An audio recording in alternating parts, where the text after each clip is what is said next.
Welcome to the swamp. Welcome to the swamp, everybody. I have no idea where that came from, but Drain the swamp. Yeah, well, okay. We're gonna welcome everybody to the Broken Mess podcast. I'm your host, Andy, and I'm joined by John, Flask, Vito, and Greg. Everybody. And guys, it's been 100 episodes. We've met together and done this for 2-ish hours at a time. 100 times now. No way. Not me. I did maybe. No, not you. Well, Vito might have done 30 if we're being generous, but you know. But it's somebody's 100th. But good job. But good job, guys. Proud of you guys. Yeah. I think I missed, or not missed, but I think I wasn't there for just the Ghost of Tsushima episode, maybe? Like, I just didn't do that one. Yeah, I don't think that I was there for any episode, right? Somebody guest hosted for me at least once. Maybe I'm wrong. That did happen. Okay. And, so me and you are probably the most, but still not actually. But for all of us. Well, we can privately celebrate the episode 100 that me and you will have, and let's just call it 10 episodes just to be safe. Sure.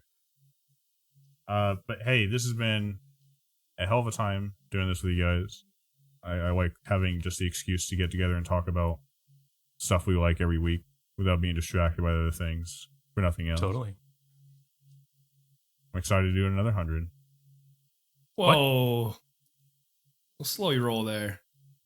BrokenCampfire@gmail.com. Twitter is @BrokenCampfire. And we're going to start off strong tonight. Greg, I've heard you got something for our listeners here. Some, quote, Tales from the Tomb, featuring Greg the Tombkeeper. Why, yes. I come telling a great story. What was he doing? I'm the Tombkeeper.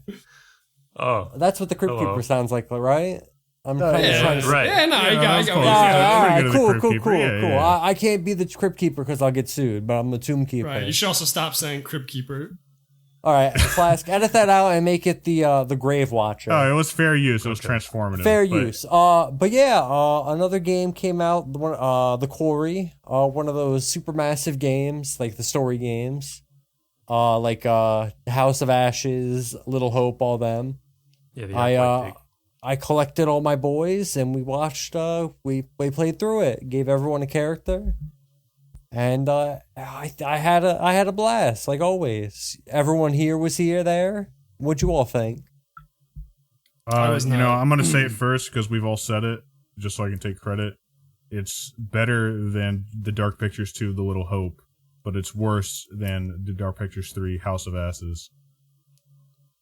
House of Ashes was the best. I can't tell if I think it's worse. Yeah. Okay. I think it's. I can't tell if those I are the think only it's two I played. I think it. Man of Medan. Sorry, go ahead. Or worse. Okay. That's Man of Medan's like a mid. It might be like the second to worst. Oh, that's disappointing. I think that. I guess let's do non-spoiler comments first if we have any. But just to sum it up, I think that it started strong and had a lot of fun ideas, and I think that the pacing really worked against the game with the fairly lame ending to it all that kind of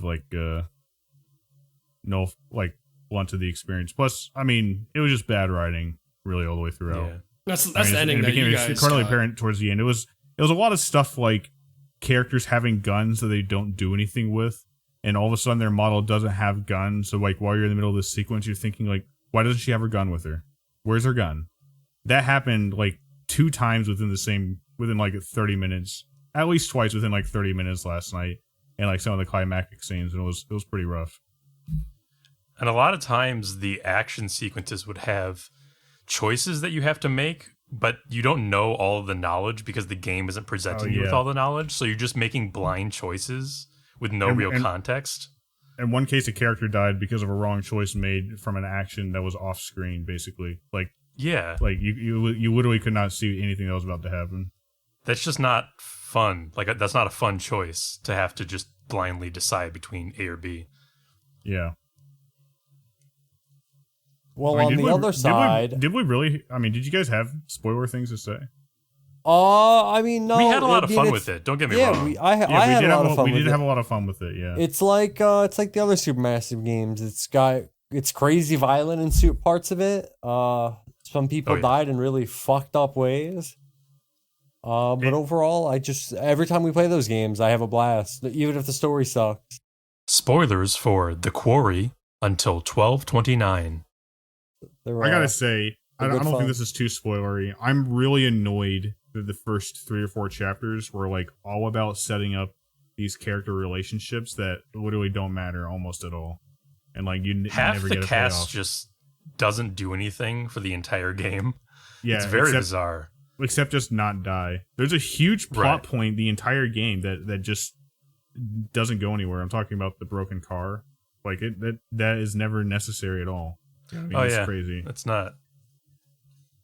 So very what I odd to think, have, I think, I was just gonna say real quick. With the thing with the car, I think if we chose the other option when we fucked with the car, it would have led to that car not being there. And Yeah, but that's why like, would that matter? You know? Well, if one of the, I guess this would go semi into spoilers. But people go to hide. Like that one girl goes to hide in it. I would assume if we had done the one thing, the car would have been gone and broken down further up the road, and it wouldn't have been there. Potentially. Oh, yeah. Broken down further up the road. Gotcha. Yeah. That could have been the case. Yeah. Overall, I give it a thumbs up. I also give it a thumbs up. I mean, we ultimately we had a ton of fun with it. I would give it a thumbs up. 1 thumbs up. Yeah, they tread that fine line, with all these games. They're trying to make a B movie, a horror. I was like, they're like B movie games. Absolutely. Yeah, a horror game. think that's B-movie intentional? type experience. I yeah, think I it do is. definitely have some absolutely. bad writing and some corny. That's what I'm writing and saying. things. I don't know where their level of incompetent writing ends and where their intentional bad B movie writing begins. You know what I mean? Like some of these games are better than others.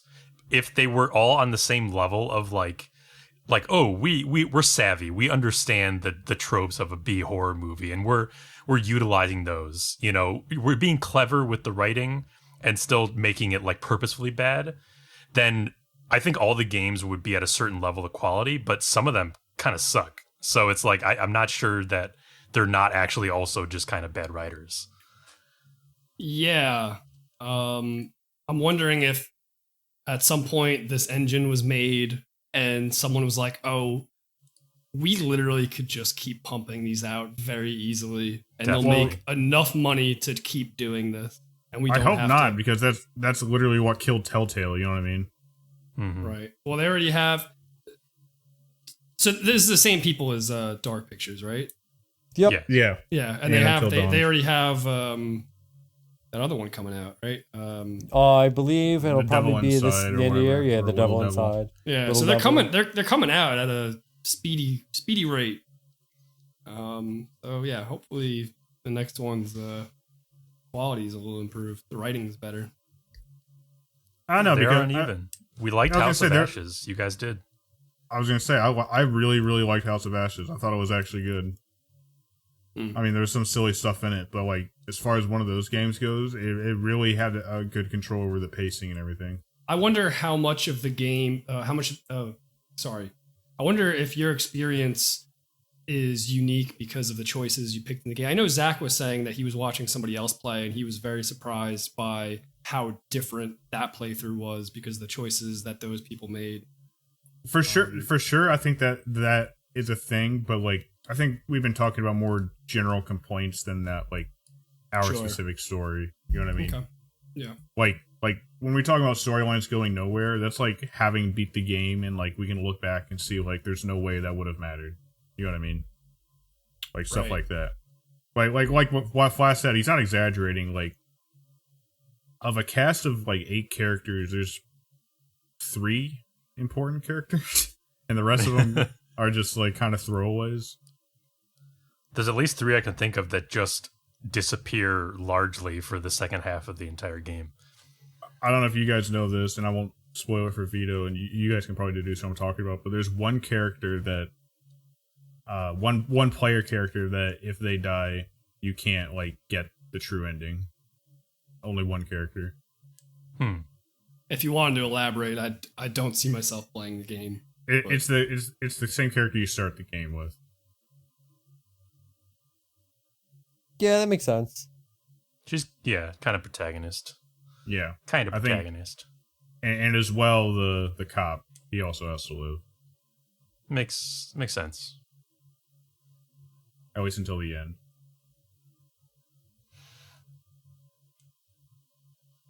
All right, that's the Quarry, right? Everybody's aired their bag.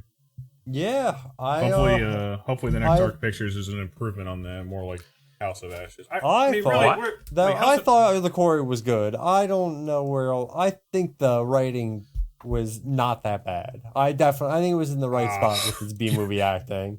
I don't know. Yeah. I'm not. That's a bigger topic, but yeah. Yeah, but why do you guys think they didn't make this another Dark Pictures game? I think this was fits another exactly team. in line. Oh, you just think it was another team, and that's why they didn't. Okay. I think the Dark Pictures anthologies is one team, and they have another team to do like other spin-off games. Ah, okay. But that's I really don't know. I mean, it's weird, especially like how it has a different storyteller and everything, but like still has that same format. You know what I mean? Yeah, it's strange to make Until Dawn and then make the Dark Pictures anthology kind of like, oh, now we're anthologizing this with a similar but slightly different format, and then go back to the Until Dawn style of like an independent thing that also is the same exact format again with the storyteller person. I guess you could have said maybe they were trying to build a story, like a bigger story, and like this would have been the start of an IP. But like based on how this game went, it really didn't feel like that, right? Like it doesn't feel like a sequel's coming. I think they were literally just like she was gonna haunt us. That is true. She did say she's gonna haunt us forever. I guess they just wanted to make another Until Dawn style where they didn't have to be beholden and that's cool. to anything. I'm down with that. Hey, I said, I really enjoyed the game. I had a lot of fun with it. Yeah, I enjoy these types of games from this studio. But that's the Quarry, everybody. My other thing I want to talk about is Sniper Elite, everybody. Sniper Elite 5, the ultimate sniping game. Me and Amy, we've been playing it together. I think Vito's played it, Flask has played it. You both played it together. Yeah, me and Vito were poking at it. We killed some Nazis. We beat it, a few days ago? We started playing Authentic. That's straight authentic. What's so authentic about it? Well, Andy, take it away. Yes. All right. Well, you got it better on this. First off, you don't actually zoom in on your gun like a video game, where like you get 8 times zoom and all of a sudden it's like a telescope, like a binocular on your gun. You have to actually set the sights, so you have to like kind of spot how far people are, and then adjust your sights to 200 meters, stuff like that. Oh shit, that's cool. Huh. I don't think me and Flask can handle that. There's pretty much no minimap or HUD element. Like you don't get visualization when people hear you and like when people are pissed at you. Like no audio cues. No audio cues. I mean, you get like obviously like if you're watching them, you can see them go like huh and like get apprehensive. Yeah, you don't get like a ba-dum, like a bing noise. Exactly. Or that. It's just they usually scream and then the alarm goes off. Harder because enemies do more damage. You take more damage. Yeah, that's the gist. Just more hardcore like mode. Hardcore mode. Yeah. Okay. Yeah. That sounds cool. It's pretty sick. Yeah. Can I butt in a little bit here? Sure, man. We had mentioned this game, I think, the last pod, but then since then, me and Flask played it, and I was having fun, and I definitely do want to pick that up again. Me too. But I guess the one thing I wanted to say was the game's called Sniper Elite, and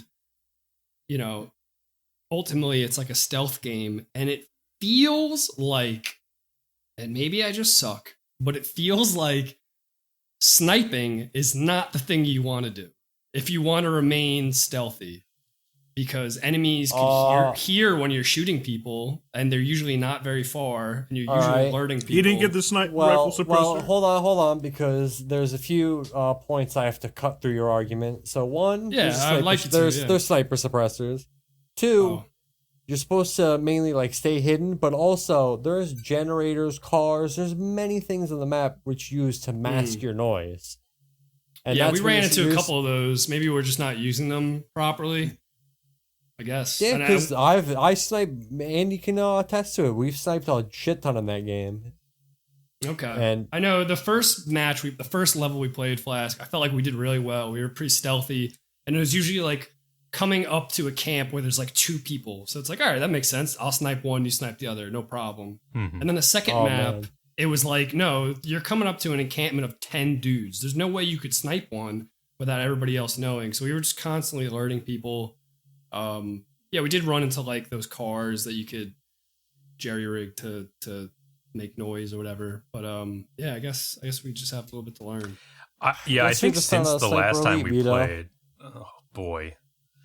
What's that? I said I don't think you're a sniper elite. Oh, definitely that. But yeah, what's that, Flask? What were we on? Oh, just I think since the last time we played, you did mention that previously, and we're told the same thing. And I think just next time we play, we really have to like see if we weren't like exactly like you said, like if we weren't using those noise generating objects enough or something like that, or just if there's something else we were like not utilizing to its fullest extent.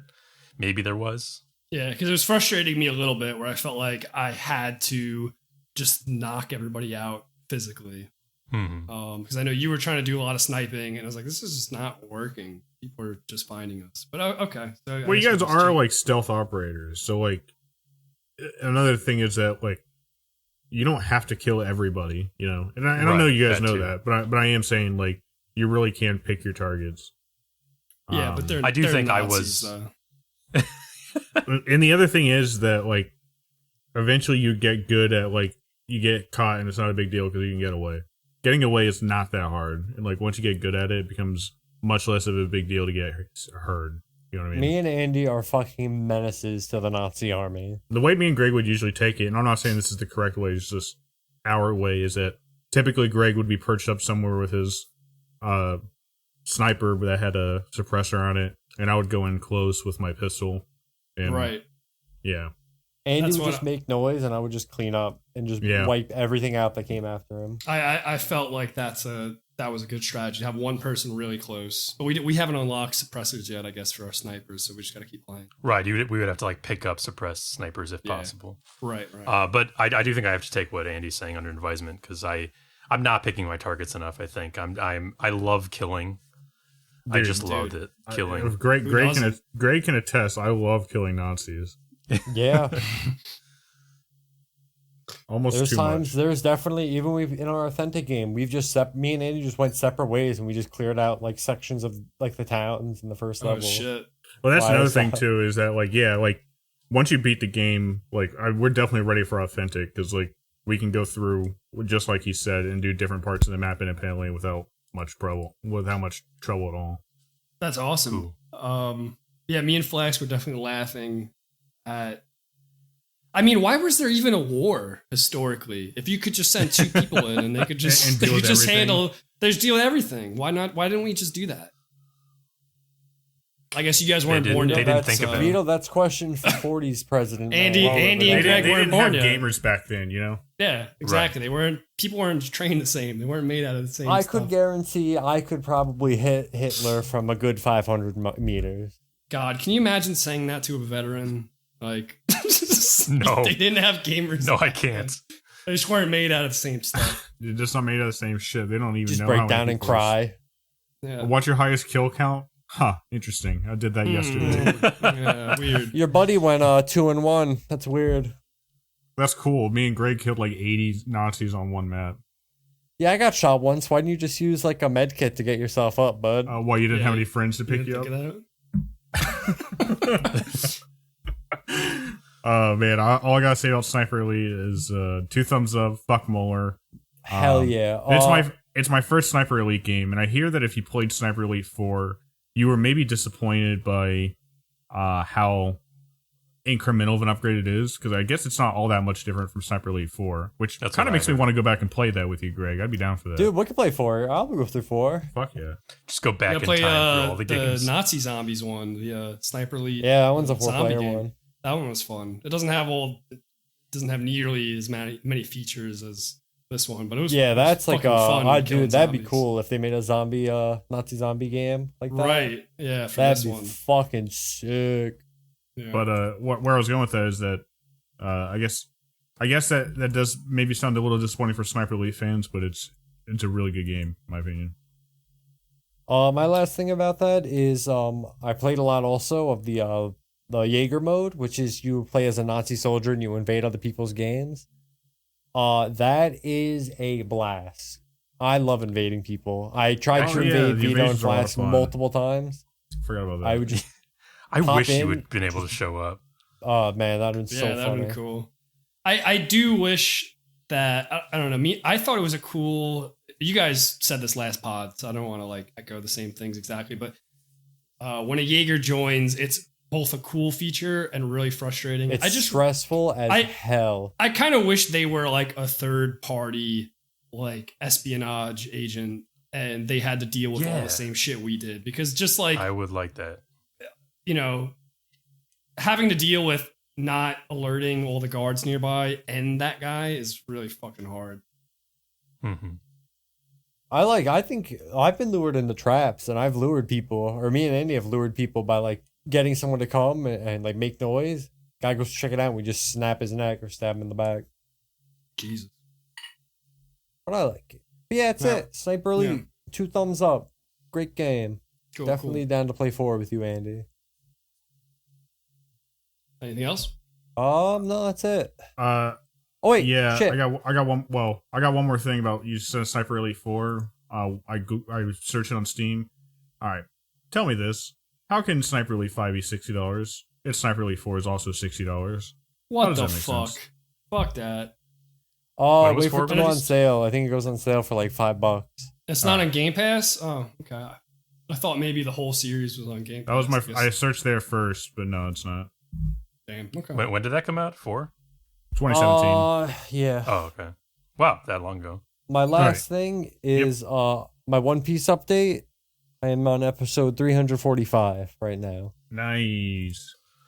Greg, you're making great progress. Where are you guys at, Jono? I'm so proud of you. We're on like 190 or something. Okay. I have blown past them. I'm hanging out in a place called Thriller Bark where there's zombies and it's crazy and I love it. That's dope. You're on a speedboat. I guess by 1,000th episode you've done everything, but I didn't expect that. Yeah. Oh no, I didn't expect any of this. It's a big world. Flask. Hi. You've got a whale of a tail today. I do. I do have a whale of a tail. Yeah, I got shows to talk about, and I got some game stuff to talk about. Hopefully it won't take too long. I watched a British show from a few years ago. I think it's still going, but it's called Ghosts. You guys heard of this one? No. Ghosts? Because it's gotten some positive buzz in recent years. Enough to get a US adaptation, actually, which I have not checked out. But it's about like an average couple that inherit a big old mansion and find out that it's inhabited by like a kooky cast of ghosts from a variety of eras in history. That's cool. Who had just been hanging around since whenever they died. Isaac Newton ghost. Pounding around with Einstein ghosts. Oh, that kind of thing. Anyway, I watched season 1. And it was a like a decently amusing comedy. Not laugh out loud, but it is enjoyable. I would say it got me a few times with one particular recurring gag. What is it? And Ghosts. Ghosts. Sorry. I brain zoned for a second, and you started talking about a comedy. I didn't realize you were talking about the same entity. Oh, okay. Sorry. Yeah, it is a comedy. I don't know if I said that. Okay. I guess not.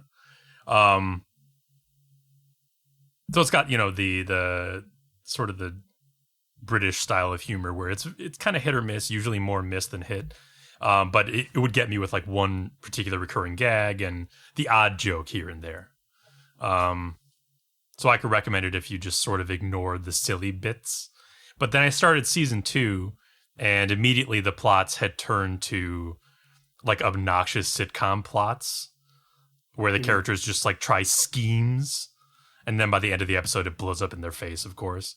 So it was just kind of like, I don't know. I guess they ran out of, or I don't know. It's weird. It became trite, and it really lost me at that point. So I quit the show after a couple episodes into season 2, which is a little disappointing. But yeah, I could recommend season 1 of Ghosts UK. Don't know about the US version. Okay. I also watched season 1 of For All Mankind, which is an Apple Plus show. I was gonna say, I feel like I've heard good things about this one. This is a space show. It is. Go on. Yeah, so I watched the first season of it because, like Vito said, I've heard really positive things about it. And I did hear that it starts slow and then picks up as it progresses, but that by the end, it's one of those shows that makes you go, whoa, because it like really ramps up. It's like an alternate history kind of show, right? Yes. What's the premise of this? Well, first of all, I'm sorry to say that it didn't really do that for me, or I didn't find it that it did that, what people claimed it did. And I actually found it fairly disappointing, which surprised me considering how much buzz I've heard about it. But yeah, the show is an alternate history story where the Russians landed on the moon before the US in 1969. So they were they won the space race to the moon.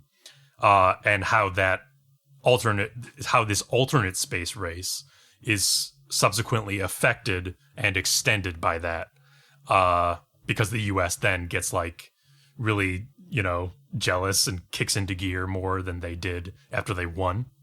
Right. In real life. So it's a fun little premise, and it could be interesting to see what could happen.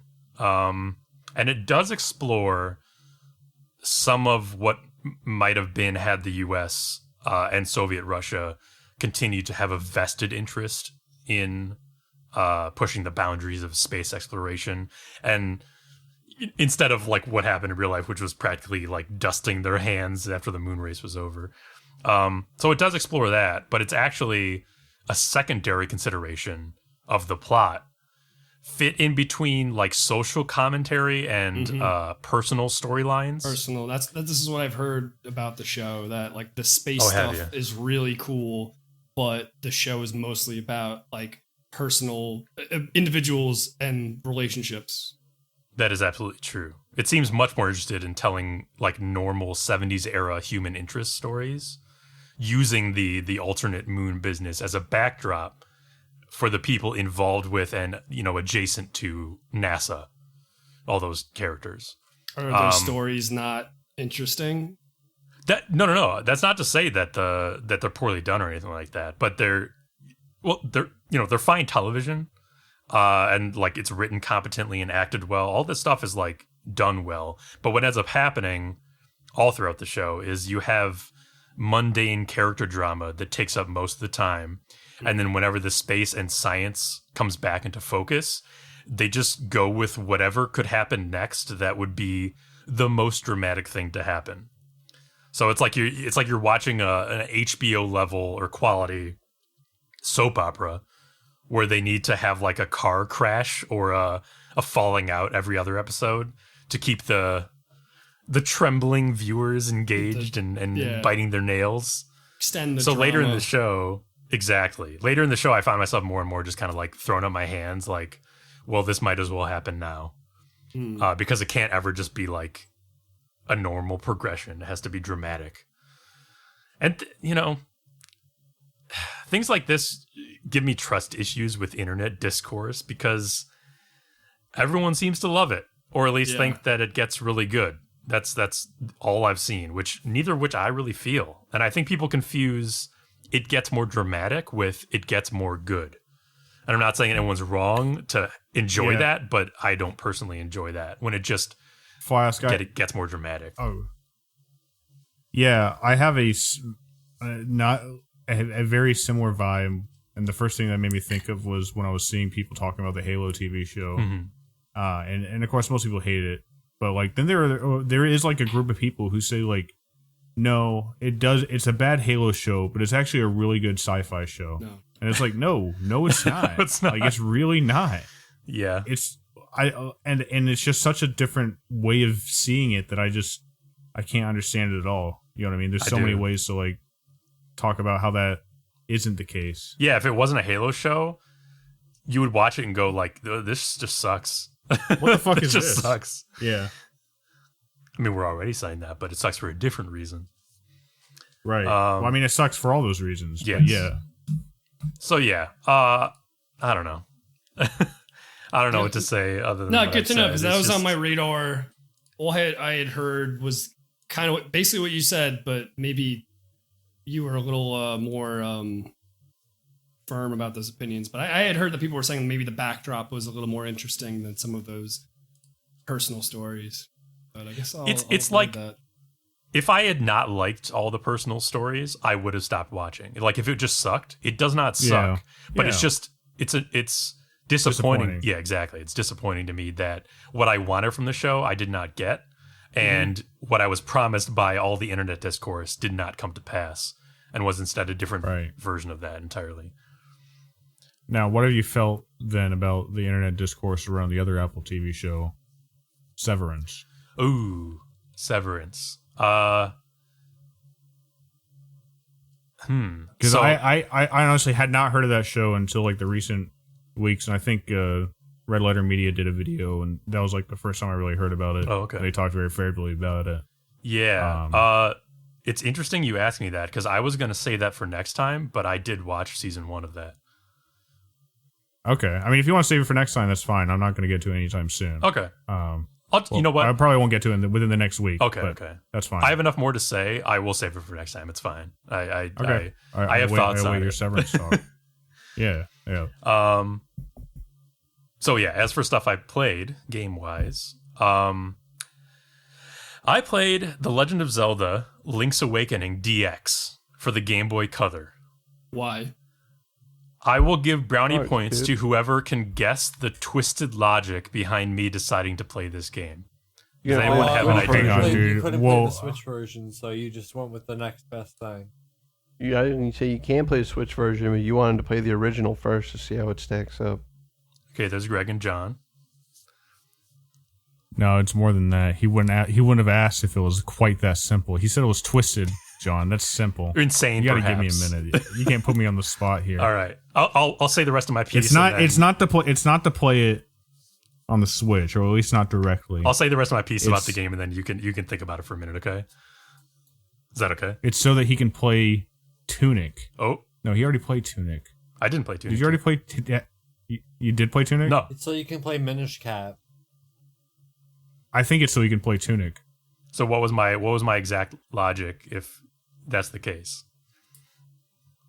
You know that Tunic's like most heavily inspired by Link's Awakening or whatever it is, the popular Switch game. And you know, I'm basically just adding a step to John and Greg. You're correct.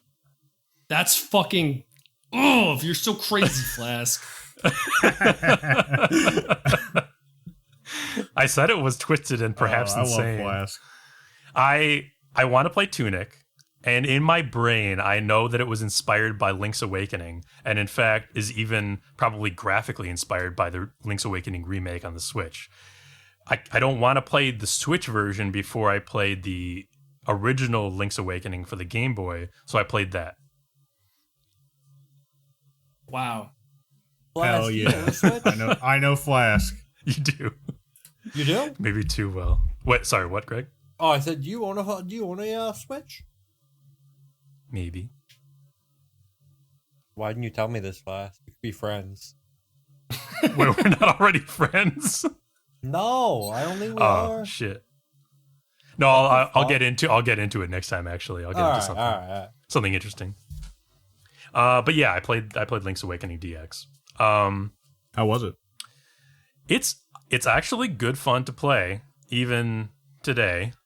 And it's surprising how quintessential a Zelda experience it still feels like today, even though it was like an off-hours labor of fun for the Game Boy, just made like on a whim, basically.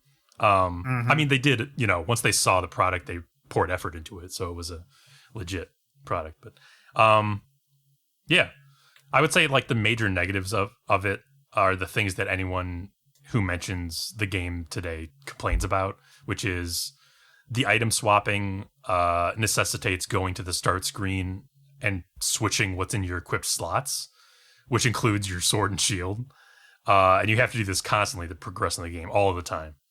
And then also whenever you brush up against like a boulder or a pot, the game stops to say several lines about it every time, about it being like too heavy to pick up with your bare hands for the entire game.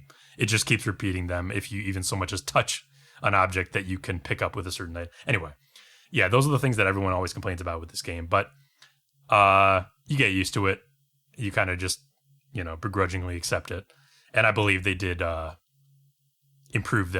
make quality of life improvements for the Switch version, which is cool. I mean, yeah, I would hope so. Yes. Like, I would hope that the Switch version in 20 whatever it was doesn't have the fucking yeah. It would be pretty crazy if it still worked like that.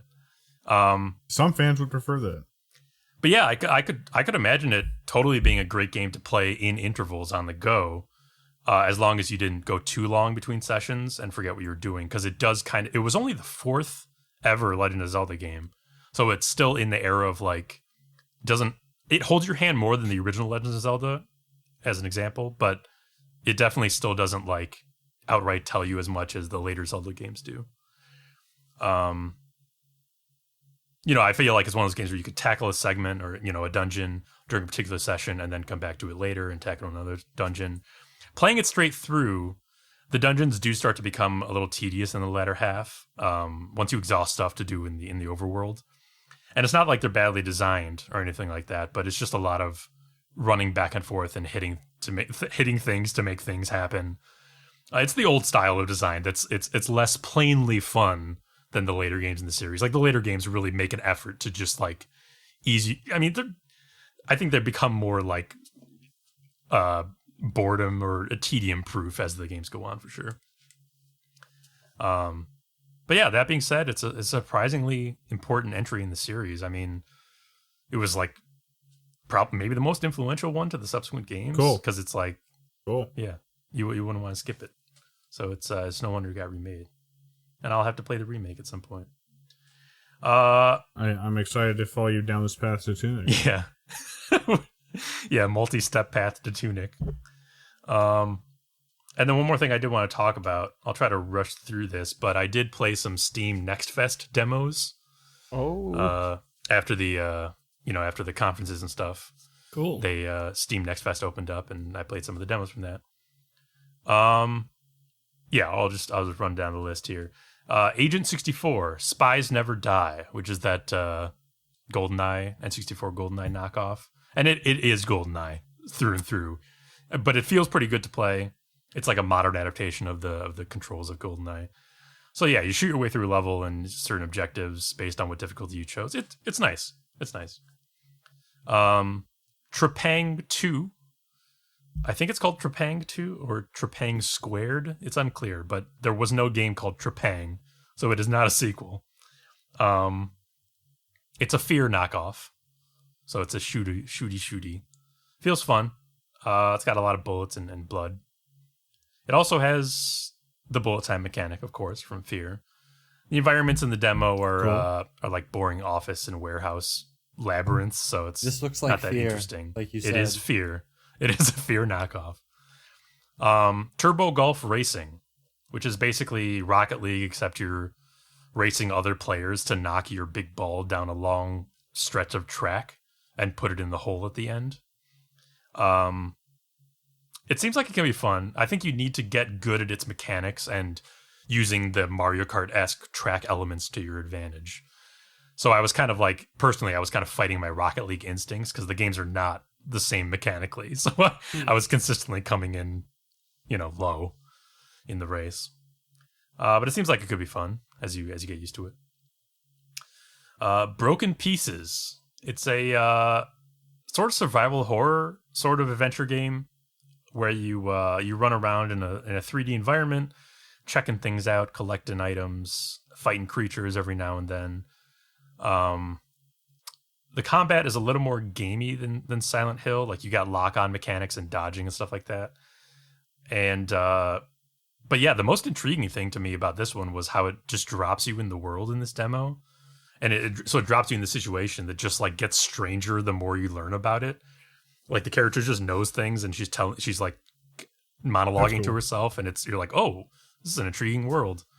It's a like you're in like a European coastal town under some sort of supernatural oppression, and you're a woman with gun training and a magical telekinesis crystal who's trying to find her husband. I think seems kind of cool, actually. I could see myself picking this one up. The Fridge is Red. The Fridge is Red, which is a first-person horror game that immediately felt so god-awful that I turned it off like a minute or two into playing it. That's sad, because that was the game I wanted to ask you about. I know. Interesting. I picked this one out, among these others, because it looked interesting. It reminded me of Cry of Fear. Yeah, I could see that. The controls felt bad. And there was this atrocious filter over the screen that you couldn't turn off. You could turn film grain off or whatever. Wait, maybe that's a different game. You couldn't. Anyway, terrible filter over the screen that you could not turn off.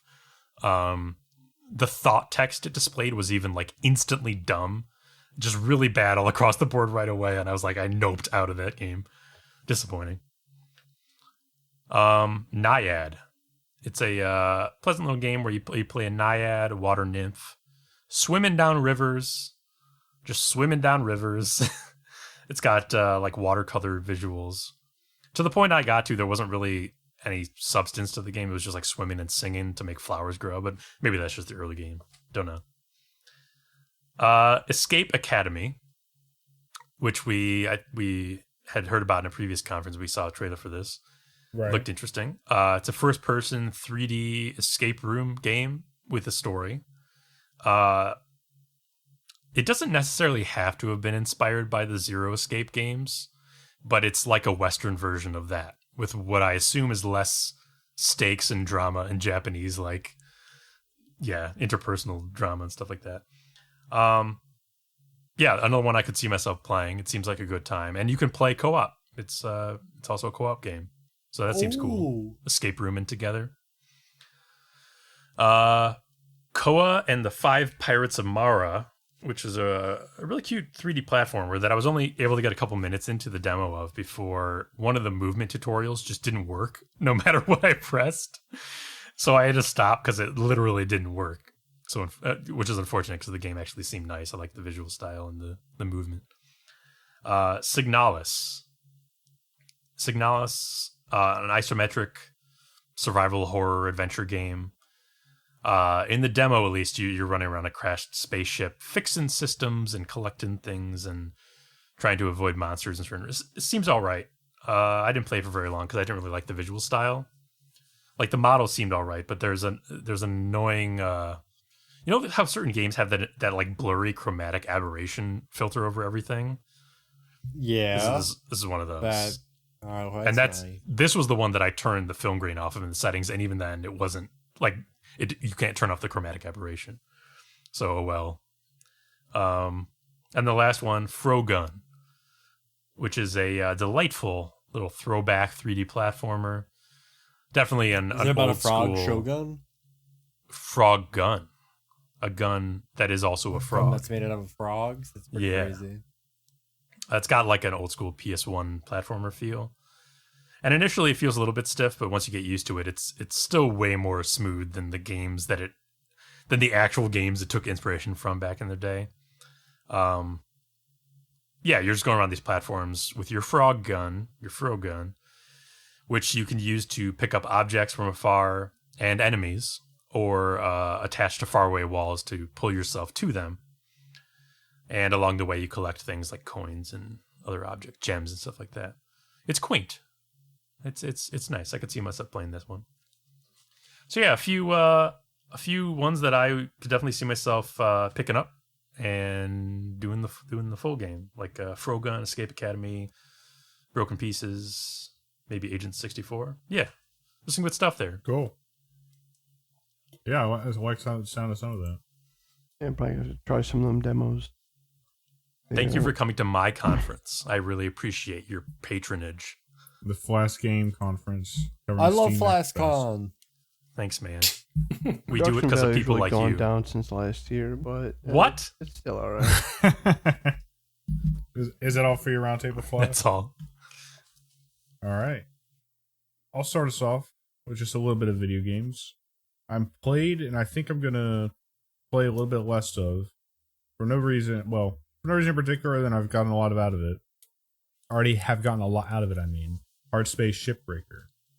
A really fun game, very chill. I'm enjoying the gameplay loop, but, the gameplay loop is pretty repetitive. I've been wanting some more meat recently, so I might try something else. I feel like if I were to say one negative thing about Hardspace, at times I'm not quite sure what the game wants itself to be, especially with the story stuff. And John's talked about that before, not in these terms, but story is really not good, and it doesn't feel like it's serving anything to the gameplay, and it kind of just is mostly annoying. For sure, and they probably, like a year out, or at least 9 months out from early access when they started. No, actually, maybe even more than that. I would say a year and a half out from when it came out was when they started doing all this story stuff, and even then people were just saying hey, you need more ship variety, or you need more mechanics, and they were just, I don't know what it was, but they were just invested in whatever story they have. And what you guys told me about how it's related to seems crazy to me, that it's not just always done while you're breaking up ships. It's you have to have specific times invested into just being told the story. Yeah, I mean, there's a lot of times that you just have to stand there and listen to an intercom. That's insane. Why would you do that? You're literally just staring at the wall while audio logs are playing. Damn.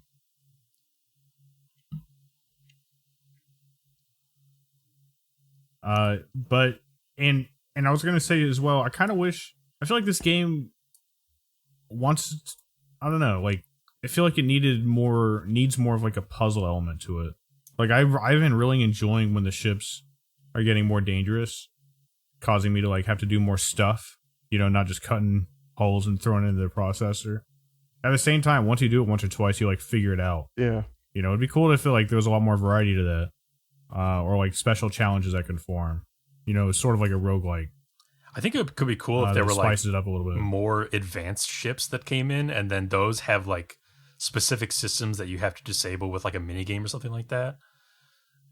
It does kind of have that, but like I said, once I've experienced all those pretty quickly, I feel, and once I've done it once or twice, I haven't seen it ramp up. To be fair, I'm only level 14, so I think there is still a lot more content in the game, but I'm kind of hitting the point where I've seen a lot of these ships before, and I know it's going to take me an hour to disassemble it.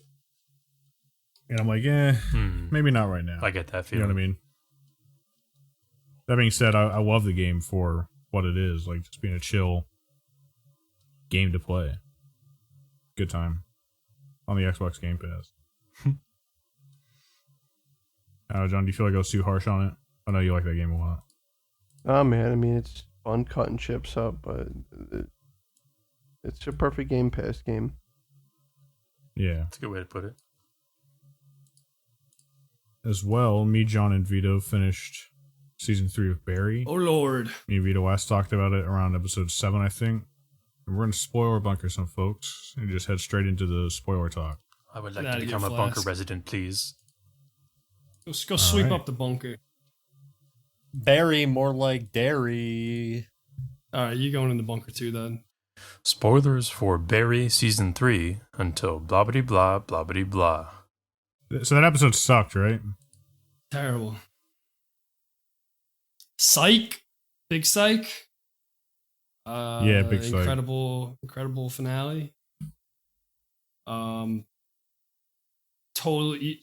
You said that, I guess it was mentioned that, who was it, a writer had a panic attack while writing that? Yeah. What scene do you think that was in? Because it could have been any scene in that entire episode. I think it's the NoHo Hank. I was going to, if any, definitely, yeah, that's where my money is. John, me and Vito already talked about it a little bit. What did you think when NoHo Hank was walking down the hall to Slender Man? What do you mean? He was walking down the hall to the shadowy dancing figure. It was just a very cool shot. where NoHo Hank is. I was just saying, like, I was like, man, what the fuck is this? Yeah. I was totally entranced by that point. Oh, Very yeah, cool I don't know. show. I didn't, that scene didn't particularly catch me. I mean, I did like what happened, actually, I thought it was a little silly. They sent like a fucking beast in there and he was like breaking down the door, like the wall. I was like, what is this? Was this like a fucking man tiger? Oh, man. I don't think It's a that's panther. entirely like. I don't think that's as fantastical as you might. It's in Bolivia. Think. It's Bolivia. They got They're and- breaking got a the tiger. wall down.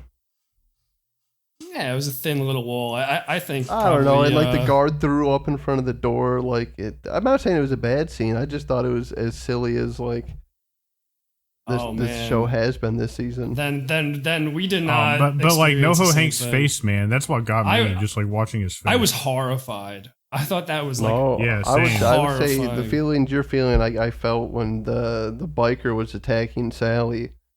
That was a I great thought- scene as well. I thought yeah. that was a panic-inducing scene. I mean, I felt that in that scene, and then for me, it just only ramped up when NoHo Hank was No, getting for me, I thought that tortured was a in little there. bit of comic relief. I thought it was funny.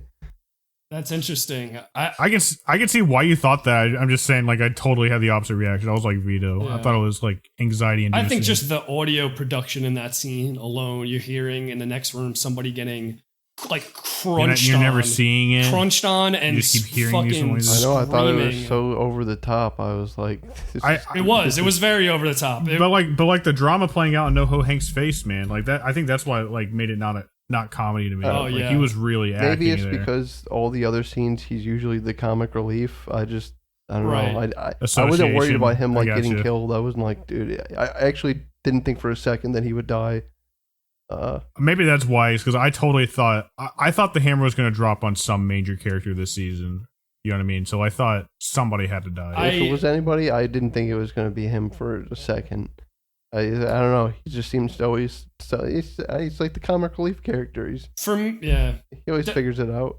For me, the Yeah. horror wasn't in that something bad might happen to NoHo Hank. I didn't really think that either. It was more just like, this is fucking mental torture. This is horrifying. Having to be him there was a lot of that. listening to I didn't what's even happening. think it was real. I thought it was going to be like a gag where they were just playing like a tape or something on the others because it was so over the top ridiculous. I was like, what is over there? Like some sort of I did rancor? have that in the back of my head.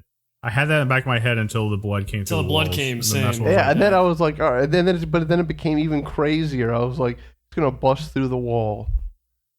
And the guard like threw up outside. Yeah, I don't know. The whole thing was good.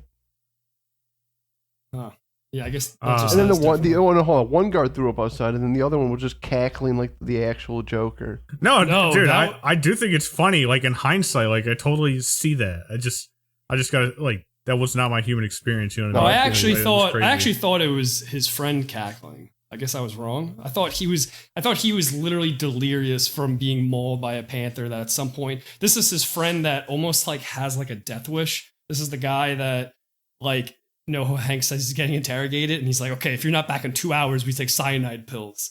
I got the feeling that was subtitles him on cackling. and it said guard, but I could be wrong. Okay, no, you might be right too. I don't know. But at the time, I thought he literally was That would just be going even through better, so though. much excruciating pain that he just starts laughing. Because then he says like "fuck you," like right before he. No, that was That was definitely the sick. guard laughing.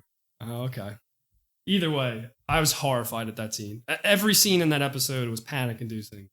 I thought that was like the break in the episode.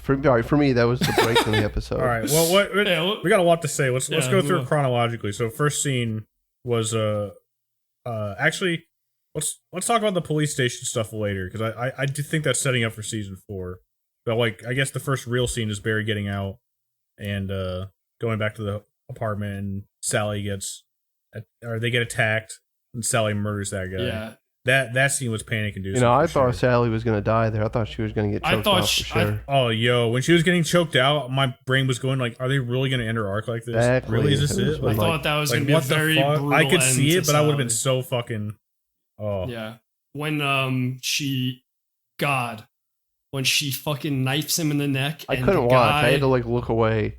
But he doesn't. What the fuck happened to my eye? He doesn't realize. What did you do to my eye? He thinks there's something in his eye, but it's a knife in the back of his neck that's poking through. So fucking good. That actor was great. And then when she closes the door to the soundproof room and it just goes quiet while she's beating him with the bat. Oh yeah. Oh my god. I love that. Like, he walked away and he was basically disabled, and she had the choice there, and she chose to kill him. She didn't have to do that. There's amazing you know what I mean? visual like storytelling in the show. The Bill Hader does a great job at directing and setting up these shots. It was fantastic. Yeah. So much to it. I can't not say every episode that I watch. She might be the best actor on the show. She's so good, and her face when Bill Hader's holding her and saying, "I did this," and her Barry did this. Oh my god, her face was so good. Yeah, it was a good one for sure. That was the panic-inducing scene for me. Especially, dude, when you got to stay at the eyeball, it was so gross. Because you could see it a little bit when he's walking around. And I mean, the episode really didn't stop because, like, right after that, I think, was Gene going over to Jim's house. And the interrogation. You get the scene in the garage. Weird Scientology interrogation. Well, it kind of... Did Barry Berkman love my daughter? Doesn't that kind of mimic a scene earlier in the show where... It does, Bill season 1, Bill and sorry, not Bill. Barry and Sally are saying, I love you, right? Back and forth during practicing. It's kind of similar to that. I thought that was smart writing. I think it's supposed to be intentional. Like, Gene doesn't realize it, but, like, Jim is doing the same thing. Like, Jim keeps responding to Gene with Gene's energy to make it impossible for Gene to hide it. You know what I mean? That's why he gets more and more intense, is because Gene is starting to break down. You know what I mean? It's crazy. Yeah, he's which is just what, like, Gene was trying to tell Barry in that same episode. At least that's the way I saw it. Oh, yeah. Yeah, Jim's a scary man.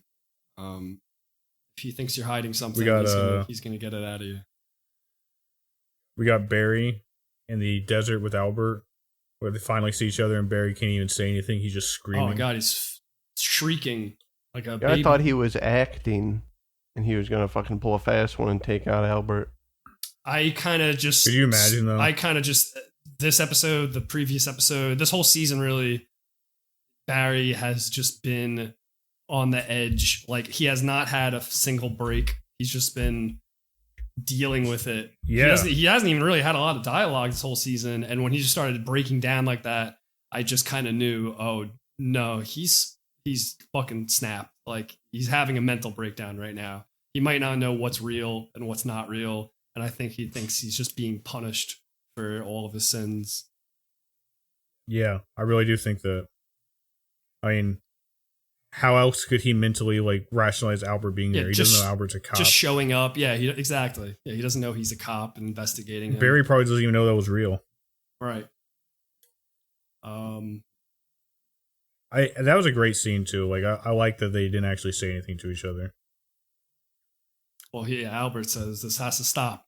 Well, I meant that Barry never responded. Right. I mean, right. So he lets him go. He doesn't kill him, and he doesn't. I thought for a second there, I thought he was going to kill him. You know, taking care of things outside of the law. But he doesn't do anything. He just says you got to stop. So I guess he feels that he help Barry. He owes Barry a debt to saving him when they were in the forces together. I think Albert's going to get got for that decision. I think Albert fucked up bad. Oh, yeah. What else happens in this episode? Then I guess we go into the last scene of the episode, which I did not expect at all. Where do you think Sally went? Well, she went to Joplin. She went back. I think she's just getting... Yeah, she went back home. Yeah, I think she's just getting away. She lies to Barry. She got off the phone with Barry, and they just agreed, hey, we're going to meet up, and then... she was at the airport already. Yeah, so she was lying to him, right? Yeah. Yeah, I don't think she's... Yeah, I think she's going back home. She isn't... I don't know what her arc is now, but, like, maybe she has to kill Sam for some reason, or she would kill Sam for some reason. Maybe that's where they take her character. You know what I mean? Or maybe she has to decide not to or something. I don't know. Yeah, I don't want to believe that she's that far gone. I mean, I know she just killed that dude, but I could believe that. I don't know if I could believe her killing Sam. I'm just saying. I was just throwing out ideas. Sure. I don't know what else they do with it. Yeah, sure. What is clear is she does not love Barry, and I don't think she gives a fuck about Barry. Neither does Gene. Nobody loves Barry. He's not lovable. He's got nobody to love. No. Yeah, and then the final scene? Gene Cousineau kind of tricks Barry. He's a masterclass actor. Yeah, and getting him arrested. But was he acting? Sure. Yeah, I think he was acting. Did you see him at the end with the cops? I know, but like, I don't know, man. Like, his career, he was also being honest. Like, his career is ruined if Barry goes in there. That's what he kept saying. Like, no, I don't think so. I think that him and Jim had it worked out. I guess I don't know this. We'll find out next season. I think he's fine. I don't think Jim's gonna be like he knew that. Maybe they will. I guess what I'm saying is like Gene would have been fine with either outcome, but I think that he was speaking from a place of truth when he kept telling Barry, "I'll be ruined if you go in there. Don't go in there." I think he's I don't. And I think he will be ruined. Maybe they will hand wave that, but his fame came from that news article about him helping out a veteran by teaching him acting or whatever. And now it's going to come out that veteran was a murderer. And it might not come out that I guess Gene covered for him, but it's not going to look good. Maybe, Gene, I don't know. I don't think it's going to. How's Gene supposed to know? I mean, from the general public, he just helped somebody out. Yeah, I guess. Yeah, but like that person that he helped out is why he's famous again. Like, I think that's part of it. Well, I will put it in prediction segment. I don't think it's going to affect his career. But yeah, I think you could be right, definitely. But I guess the point is I think you could be right. His acting class didn't save this guy feared. after all. Is what the public might say? Like, oh no, this guy didn't do anything for this guy. That guy's a murderer and a psychopath. Acting didn't save him. Anyway, intense episode, really intense. Not like a single joke, unless you're John and you're a psychopath. And Barry got caught. The whole scene was just comedy gold. John was cackling the whole time. I was the guard. Yeah. Barry did get caught. I'm interested. I did not expect that at all. I thought things were fake when the cop first started shouting, "Drop the gun."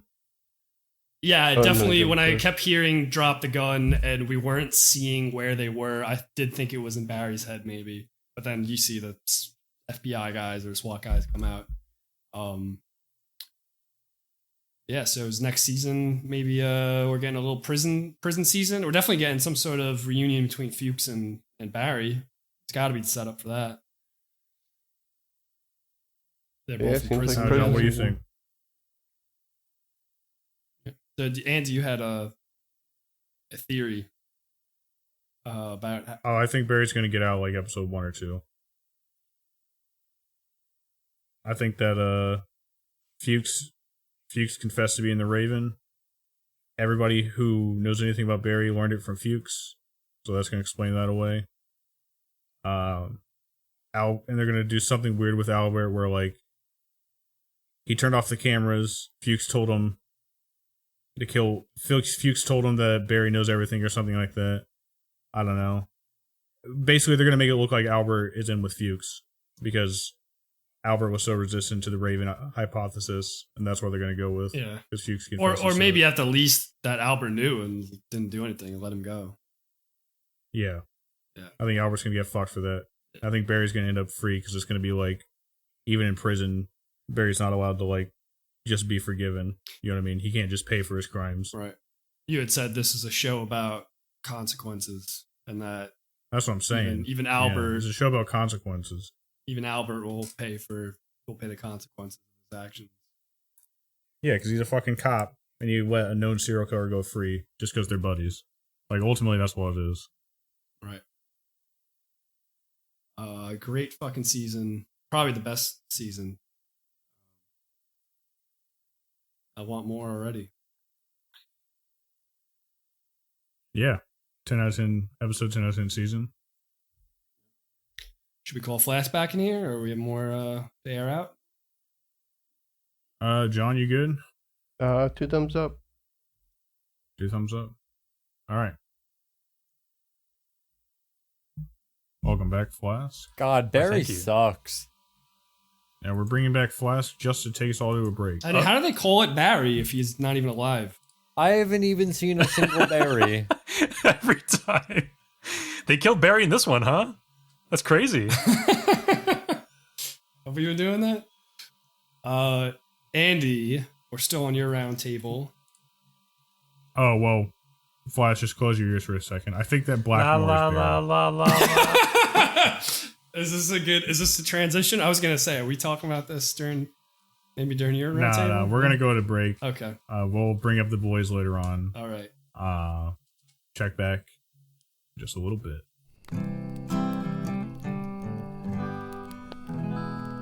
You know, I was thinking while I was in the bunker that if we really wanted to have been on brand for our entire 100 episodes of Broken Campfire, we should have called the Roundtable, like, I don't know, I don't have a good name for it, but like Tales or something like that, like Campfire Tales or Campfire Stories, or like a Campfire Circle sounds a little right. It's like medieval. Campfire Circle sounds a little like, you know, sit around and sing Kumbaya, but I don't know. But the bunker should have been the Spoiler Woods.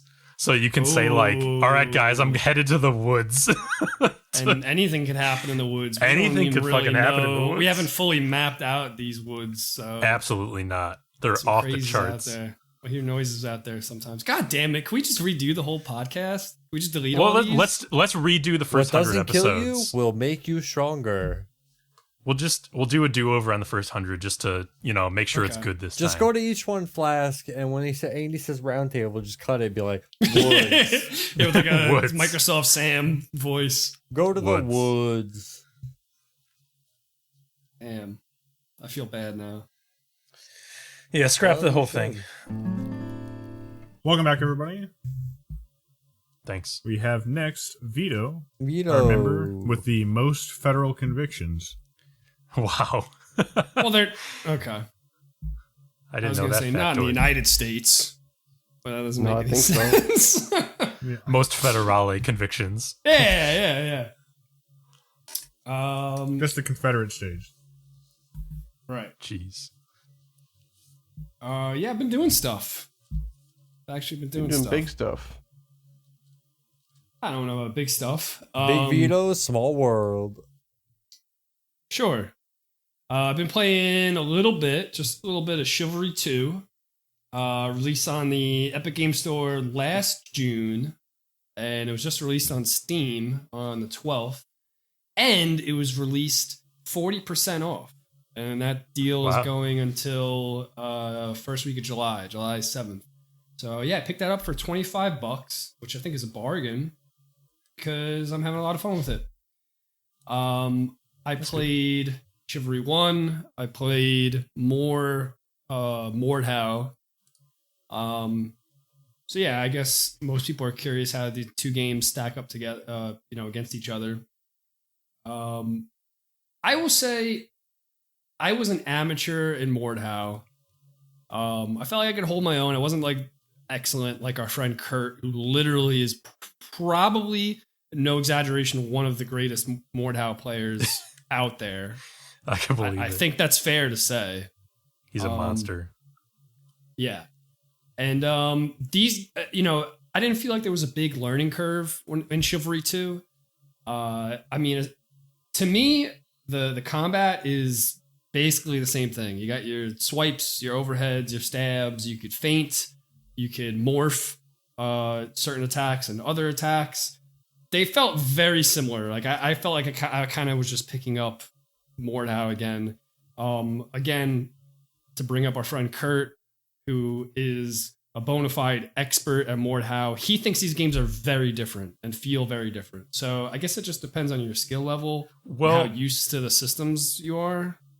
I know I've said this before, but I was like pretty decent at Chivalry. Like I could hold my own. I sucked at Mordhau, and I have no idea what the difference was. I was much worse at Mordhau, and I'm not sure why. Yeah, so there must be something there. I mean, obviously these games are different. I guess I'm an amateur, and I just didn't really notice huge differences. But if you're a Mordhau expert or vice versa, I guess the combat's different. But the combat felt good overall. the combat in my short amount of time playing Chivalry 2 felt friendlier, which I think is what I've heard about the game in the last year. Mordhau has made some changes as well, like similar changes, but this game has like prompts that pop up, so you know when you're countering somebody, or things are just popping up on the screen, kind of explaining what's going on in an otherwise very chaotic game. I thought that was very helpful. There are also systems in this game that I think are unique to this game, that had me holding my own against multiple enemies a lot better. That's cool. Yeah. I was not afraid to just jump into a group of like 4 dudes and start fighting them, knowing that I could actually hold my own, kill one of them, maybe more. But what's more important about that is like I'm stalling for my teammates to come help out, or I'm stalling, I'm stopping them from gaining an objective or something like that. Right. So, that's a feeling you definitely covet in that type of game. Yeah, because unless you're really good, or I should say, you're not going to be doing a lot of like 1v1ing people. That's not this game. You're going to be getting ganged up on constantly. So being able to fight multiple people at once and hold your own is like important to me. Overall, I thought the combat felt good, and it was friendly, and at the same time didn't really affect like my standing on the scoreboard, which I think is a good thing. Like, because it didn't make the game so easy for me. I think it's just friendlier. There are some like quality of life improvements over Mordhau that I enjoyed. But can you play the loot? Can you play? No. Fuck those are that some game, of the 0 out of 10. Yeah, those are some of the downsides. What was cool about Mordhau was like, and I'm aware that these arguments are all a year old, but it just came to Steam, and I'm a Steam guy. Mm-hmm. But yeah, the customization is just not that's what they call you. They call you Steam Head Vito. Steamy Steam Vito. Head, yeah. Steamy Vito. Yeah, the customization's not there. Like Mordhau has insane customization, and not just like aesthetic, but you really can't be a little dwarf goblin man. Yeah, there's so many fun little play styles in Mordhau. Like if you want to just like be an asshole that throws pots, like you could do that. If you want to be like a peasant or a caveman class with a big fucking club, like you could do that in Mordhau. In this game, it's similar to Chivalry 1. You have, I think it's 4 like main classes, and then within those classes you could rank up, and basically you're just like switching out primary with secondary weapons and maybe some accessories. So yeah, it's not as cool. If you were to combine these two games, it'd be like the perfect game. But Chivalry 2, I thought had a lot to offer that I was enjoying. The biggest thing was just like the presentation. Aside from the game being like gorgeous, and I thought Mordhau looked good. This game looks a lot better. The maps and the objective modes in Chivalry 2 shit all over Mordhau. Wow. And I thought those things were fun in Mordhau, but I guess I didn't realize until I got to Chivalry 2. Like the set pieces are epic, and the objectives are just like a lot more interesting. Chivalry 2 has an invasion mode just like Mordhau, and the maps are just like massive. So, invasion is, there's a team defending and a team on the offense, and the offensive team has to keep pushing and like completing objectives, and once they complete the first objective, they'll push them into the next zone of the map.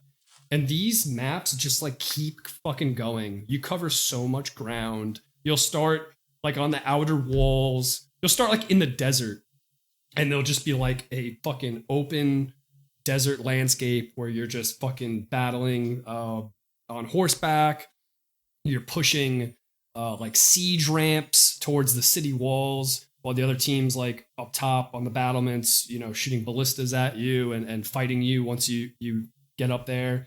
And then when you'll push the siege ramps up, and then they'll ramp up to the walls, and then your team will be able to cross. And then you'll go into the city and fight into the city, and then into the castle, and then past that and past that. It just felt a lot more just a lot more detail in those objective maps than in the Mordhau maps. I thought that was really cool. It also, it sounds cool. It sounds like a lot more dynamic progression through the maps.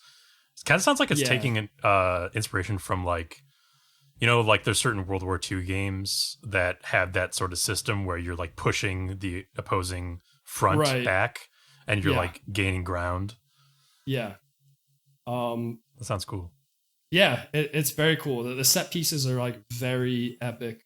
I was playing one map where we're like assaulting like these docked sailboats, and then once you complete the objective, like the fucking sailboats like explode and the masts fall down, they're on fire. It's just very immersive. I was playing a map yesterday with some of our buddies, and basically what I explained, like start outside a city, make your way to the walls through the city, and then like we had to free our champion who was imprisoned, and then once we freed that champion, it became Kurt, who was the highest scoring on the leaderboards. Of course, that's something that's in Mordhau. There's something like that, but then it was just there was so much more fanfare because then we had to escort that champion to the docks so that we could get him onto the boat to escape, and it was just like this fucking awesome like escort mission, which you never say in video games, but it was really cool. Was he double the size of most men? Yeah, he was a very large shirtless barbarian. Oh wow, okay, cool. And it was very fun and frantic, and just felt good. So I enjoyed it, and looking forward to play more of that. You can also throw shit. That's the last thing I'll say in Chivalry 2. You can fucking pick up all kinds of shit and throw it, and it's fun.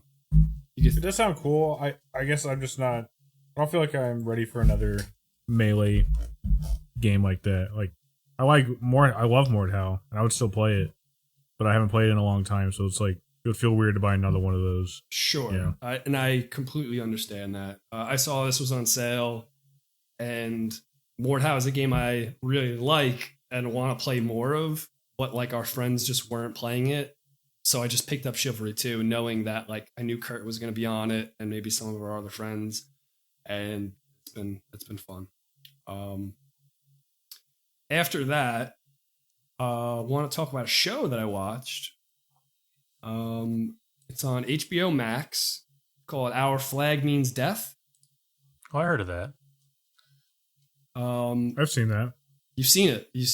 You watched how much of it? I've seen the first season or whatever it is. Oh, okay. Oh. Okay. So once... But it was a while ago, and I had it on the second monitor more than anything, so I didn't super watch it. I enjoyed it, though. I was seeing a lot of buzz about it recently. I'm not exactly sure when this came out. I know that season 2 was just kind of greenlit, or... so it's 1 hour episodes. What's that? What is it again? It's called Our Flag Means No. Death. I mean, like, what is it about? So it's the story of Steed Bonnet, who's played by Rhys Darby. You might know him from Flight of the Conchords. He's the manager. He's in other shows as well. I haven't watched him. Okay. He's one of those really funny like New Zealanders that usually is like alongside of well the show is created, directed by and featuring Taika Waititi. But it's a story of Steed Bonnet. So this is like I guess you might call it historical fiction. It's a comedy based on a true story, but I'm sure it's greatly exaggerated. Steed Bonnet is the gentleman pirate. Basically, he's a wealthy Englishman who abandons his life and family in Barbados to become a pirate. He has like a midlife crisis, and he leaves and becomes a pirate and has his own crew and his own ship called the Revenge, which he buys legally. And his path crosses with Edward Teach, who's Blackbeard, another famous pirate.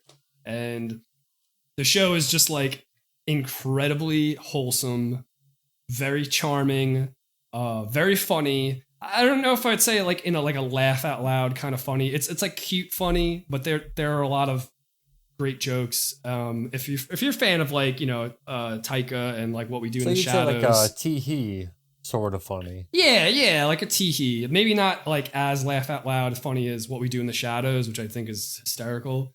But it's just, I think the enjoyment I got from the show was just like how wholesome it was, and it was just a very nice story about love. The show is super gay, like very like every character on the show is gay. Not like 50% of the cast.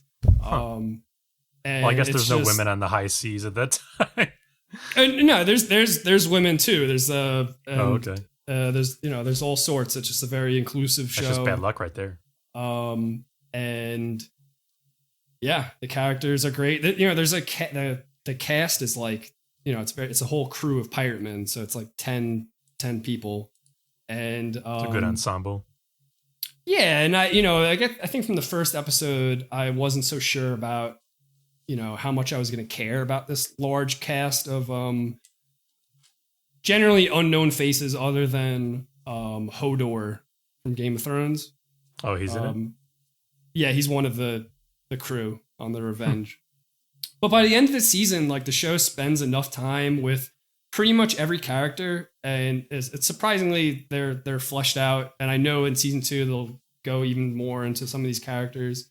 But the real draw is just this relationship between Reese and Taika, who have a very fun relationship to watch on screen. And I definitely recommend it if you're looking for just like an enjoyable kind of cutesy show that's funny. That sounds nice. Yeah. And it ended in a way that I really want to watch another season of it. Oh, that's good.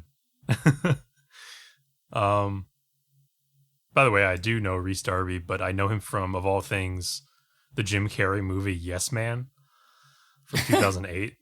Oh, he's in that? Yeah, he plays his boss in that movie at the bank. My friend. Yeah, the jumper scene. I would understand. Yeah, so that's where I know him from, of all things. I know him from Flight of the Conchords, and he was fucking hysterical. Yeah. My girlfriend knows him. I'm watching this with her. Knows him from a different television show. God damn it. I'm sorry. I'm drawing a blank right now. I thought I'd be able to Google this and find it really quick. I don't remember much about that show, even though it was fun. Flight of the Conchords is hysterical. Yeah, I know. Jermaine Clement. Very funny show. I think that's how like all these New Zealand funny guys got started. Yeah, a bit of a breakout. Yeah. Yeah. So yeah, Our Flag Means Death. Check that shit out. Very nice. And then other than that, I'm caught up on The Boys. Do we want to talk about that a little bit now? Yeah. Boys. I wasn't able to like really gather my thoughts in a nice way about The Boys, but I mean, this season's great.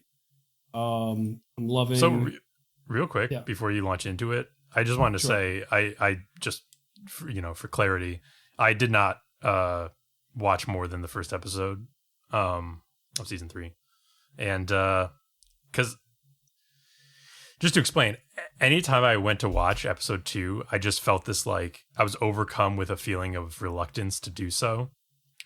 And it wasn't anything I was like thinking at the forefront of my brain, but it's like, I guess it was the variety in my hind brain that seems to indicate that I'm not actually enjoying the thing. So I tried multiple times to start the episode, and I was just like, I was always feeling like I wanted to do anything else. So I'm not sure why exactly, but I just I don't know. It must have to do with it. It must just have to do with our backgrounds in this genre.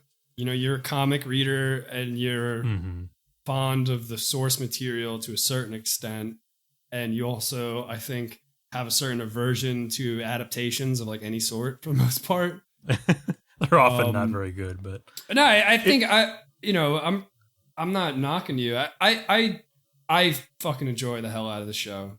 I think maybe because it's like I love the show. I mean, I've speculated as to your theory that you just said, but like it's also just I don't know. Maybe it's because it's like such an ugly show, and not visually, but like in terms of how it makes you feel. Yeah, it does make you feel not good, and I think the marketing for the show does it a great disservice because a lot of the marketing is like how gory and like over the top the show is, but that's not really, and I fucking love that shit in the show, don't get me wrong. A lot of it is like character tension more so than overt like I think mostly I love how satirical the show is. How especially this season they've really fucking nailed the real life satire. Just those like shit like yeah. Vaught's like shallow and pathetic attempts to like seem like woke while actually in the background ignoring like actual issues and not giving a fuck, and they're just putting on a face. Shit like that just tickles me. Like, you know? And I do love the fucking gore and the violence, the over the top violence, because it's fun, but you know, that's not exactly why I keep coming back. Right. Anyway, sorry, I just wanted to get that out in front because I may not actually watch the rest of the show. But I don't care about spoilers. Spoilers for The Boys Season 3 until 1:30:48. Sure. I don't even know. I don't know what I have to say really about the plot. It's definitely in some ways going in a more comic direction. We get some more world open up a little bit more. Homelander's starting to go a little unhinged. The boys are starting to take V. Yeah, the stakes, you know, right. Season 3 of a show, the stakes have been raised. Our villains are getting crazier and starting to be scarier.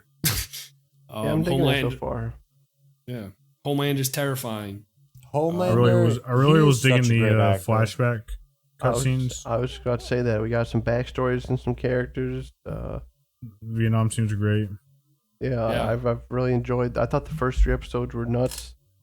Well, they put them out, 3 at a time, and episode 4 was solid too. Yeah, Soldier Boy's gonna be pretty dope, I'm sure. Oh, we haven't seen him yet? No, we just saw him at the end of the last episode. He just was a fit. Like, we've seen him in flashbacks, and now we just met him real time, and something's up.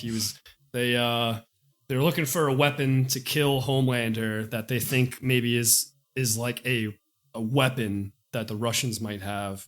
But I think we as the viewer, I think now everybody kind of understands that weapon is probably Soldier Boy himself, who they've released from a Russian, I don't know what you call it, fucking facility. Gulag. Facility, yeah. And he blasted the girl, and she seems hurt, very hurt, and not able to heal. She seems very hurt, and her healing is stunted, so he seems to have some kind of power dampening ability.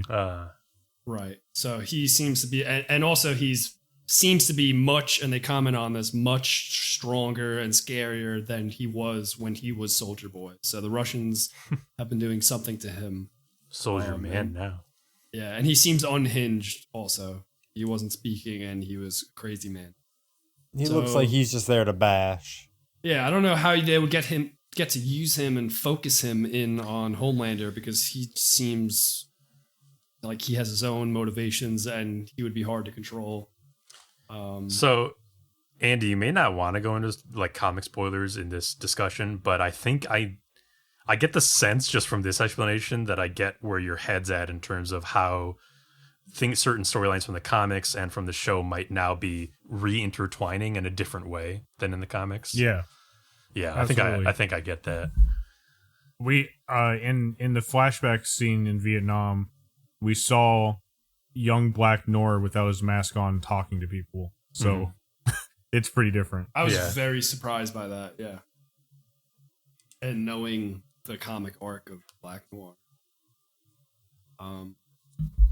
Yeah, we got not just Butcher, but we got Huey on V. Huey's fucking killed a dude. They said he was fucking killed. I think that scene was in the comics too, where Huey is surprised by his strength and accidentally punches some guy through the stomach. Yeah, sure. Fucking killed, dude. Gotta be careful. So and he seems a little mad with power. He's a little tilted from his last. Got a little twisted, if you ask me. Well, yeah, he's a little twisted, and you can tell he's angry and is feeling weak. And then he gets control of this V, and all of a sudden he's powerful, and I feel like he's gonna do something real fucking stupid. Again? Huey? No. Yeah. I like Huey. I like the actor who plays him and what he's doing with Huey. Jack Quaid. Yeah. No relation. Okay. He is related, right? I think he's actually related. Right? I don't know. He's Douglas Quaid's son. Yeah. No relation. Yeah. That's the boys, I guess. That's the boys. Them's the boys. Them's the boys. And them, that's the boys, and them's the ropes for me. That's all I got. All right. John, the man of the hour, what do you got? Got a disappointing week in gaming, I'll tell you that. Dennis Quaid, sorry. I'm sorry. I don't know why I said Douglas. Let's start off. What do? We took 120 gigs of my precious hard drive space to download Gears of War 5. Yeah. There are multiple answers to that. On a whim. Like, they didn't add anything. We just... No, in fact, they took away stuff. They I found out... Right. Yeah. Found out getting on... That's hilarious that there's less content than when you... There's less content. They took away... There was a mode called Escape, where you can make your own, like, custom map and, like, place enemies in there. And your friends can, like, you know, test it out, play it, and you can upload it. And I knew that they had stopped working. They said they were going to make more tile pieces, more sets or whatever. I knew they had stopped doing that. They went a step further. They just removed the ability to make custom maps. Yeah. But they refunded everybody like a certain amount of dollars. Oh, I'm sure. Right? I got $20. I just didn't know. Yeah, because right now the mode is still there, but they just have like, I don't know, 10 to 15 already made escape maps, and you can play those and have fun. But fuck making your own. It boggles the mind. Why did they do this? Strike one. Why did they do this? Why did they remove that? Who knows? They're going to work on other content. Yeah, their explanation was that the Coalition is working on other games now. But it doesn't explain why they had to remove the feature. Like, yeah. I don't know. I do not know. Jeez. I don't even remember them adding anything to it. They didn't. They never added more tile sets. There was like 2 to begin. It was like a cave and there was like a factory. That was it until the day they just said, no, you're not going to be able to do that anymore. Crazy. Then, we did play some multiplayer, and it was fucking, half the time it didn't work. We'd load into a game, and like the first round, only 3 of us would load in. So we'd be down like 2 people. Oh. And then we have to wait until like the second round, win or lose to get everyone in there. And then it was just a crazy fucking mess. I don't understand how they can drop the ball this hard. Yeah. I haven't played Halo. I'm not as big of a fan, but there's huge franchises for Microsoft, and it seems like they're just constantly just shitting the bed. Absolutely. I didn't have the same issues that you were having, but I also played with Greg and Knoxville the other day. And I mean, I had fun, but it was just like, why? I understand queuing issues. This game's old at this point, and they haven't supported it well. But it was just like, why are we playing the same fucking map over and over again? Why are we playing TDM on Bunker? Too. Like, there are like 40 fucking maps for this game. And I don't know if the it's same map? in the search algorithm or what. I played a little bit by myself a few days ago, and I was getting a variety of maps, but for some reason, when we were grouped up together, it was like bunker, and bunker. Or when we played together, we got that one play. It was like two of them. Yeah, it was bunker and like one of the new maps. But yeah, it was like exclusively those 2 that we would see, and it was very strange that like the day before I was getting all different maps, but now that I'm grouped up in like a party, it's just those. Like I suppose it could have been coincidence, but it was very strange. I think especially because the game has a lot of maps. I think there's like Tons 20 of or something. Well, Tons of I've maps. played probably about 5 of them since Right. we started playing Yeah. again. And then I don't even know. I almost forgot about this because it actually broke my brain. I still haven't figured this one out. I figured we were having some problems connecting and whatnot. That was quick play. So I was like, all right, fuck it. We'll go to ranked. I clicked on ranked and it said, somebody in your party does not have rank downloaded. What the fuck is that? Well, like, what do you mean? How did they undownload it?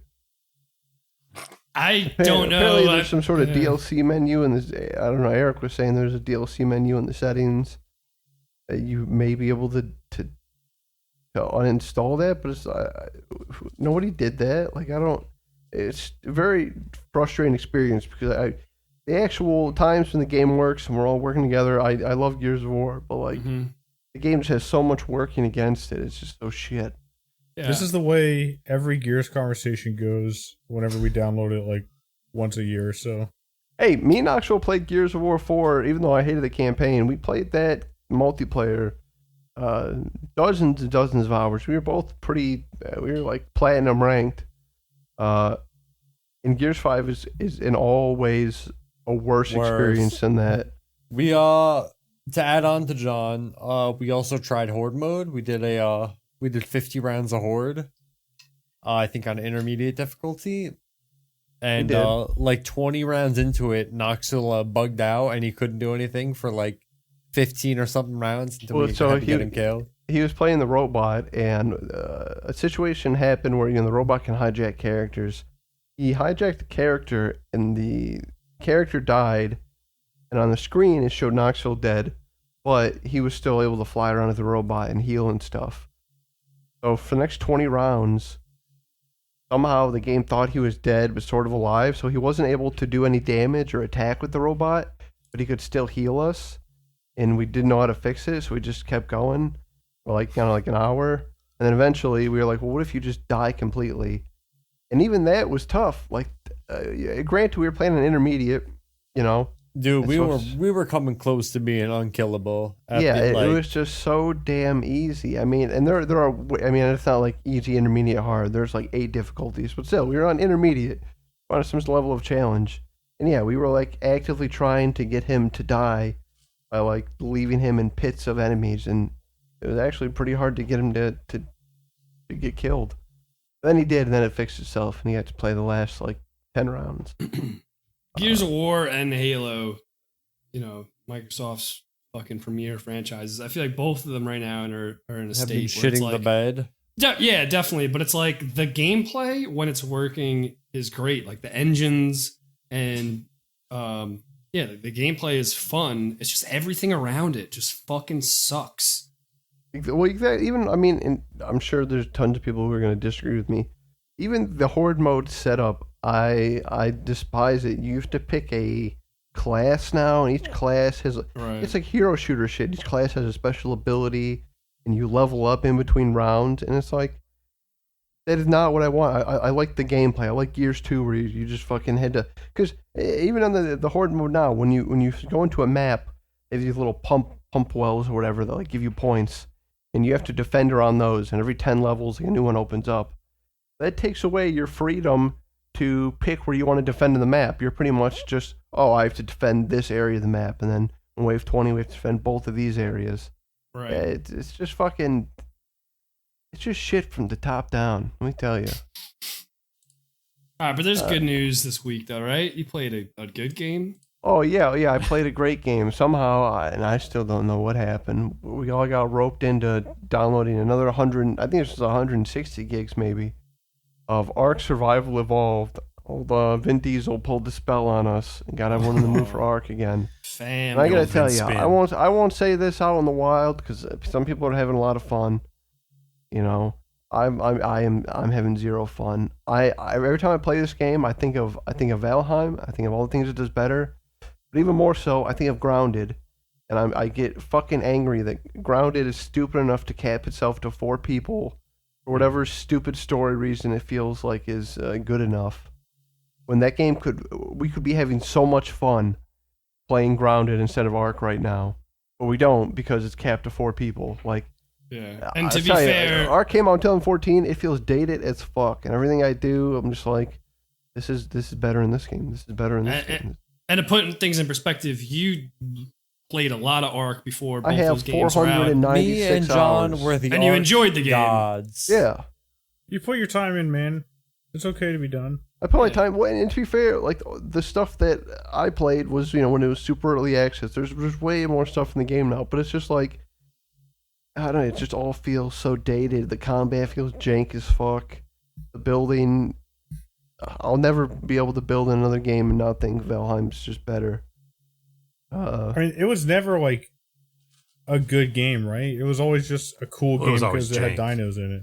It was unique. It's always a popular game. It's one of those games that's always in the top plate of Steam, and you're like, right? That's crazy. Yeah. Even Well, right it's now, free. The story behind this is that no, it's not free, dude.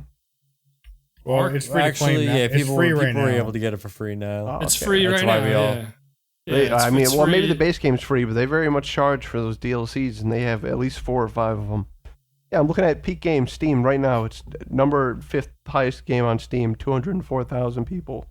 Oh, okay. Well, yeah, because I just claimed it on Steam. If you claim it within a certain time period, it's free. You have it in your library. So I haven't played with you guys yet. It has all the fucking annoyances of survival games that are like, you spawn in, your guy's cold, you die in a minute because your health goes down too quickly. Fucking constantly, and I mean constantly, eating food and drinking water. Like, I don't mind those things in survival games, but I mind when they're in the background and I'm not like actively having to worry, fuck, do I have 10 stacks of food so I can actually go out and play the game? I'm just not having it. But we have some people playing it for the first time that are having a lot of fun. So I've bottled up all this negativity and saved it for here because I know they'll never listen. Right here. Yeah. The stuff the stuff that remains in my memory as like enjoyable experiences is the dinosaur stuff, like the capturing and the progression you go through with the dinos and the Like animals. part Monster Hunter, kind of. Yeah, A little bit, yeah. Well, right now we're on like a custom server. not really, and but yeah. We're in like a custom map or whatever. It's on the workshops, like officially like recognized, but it's like a Viking map.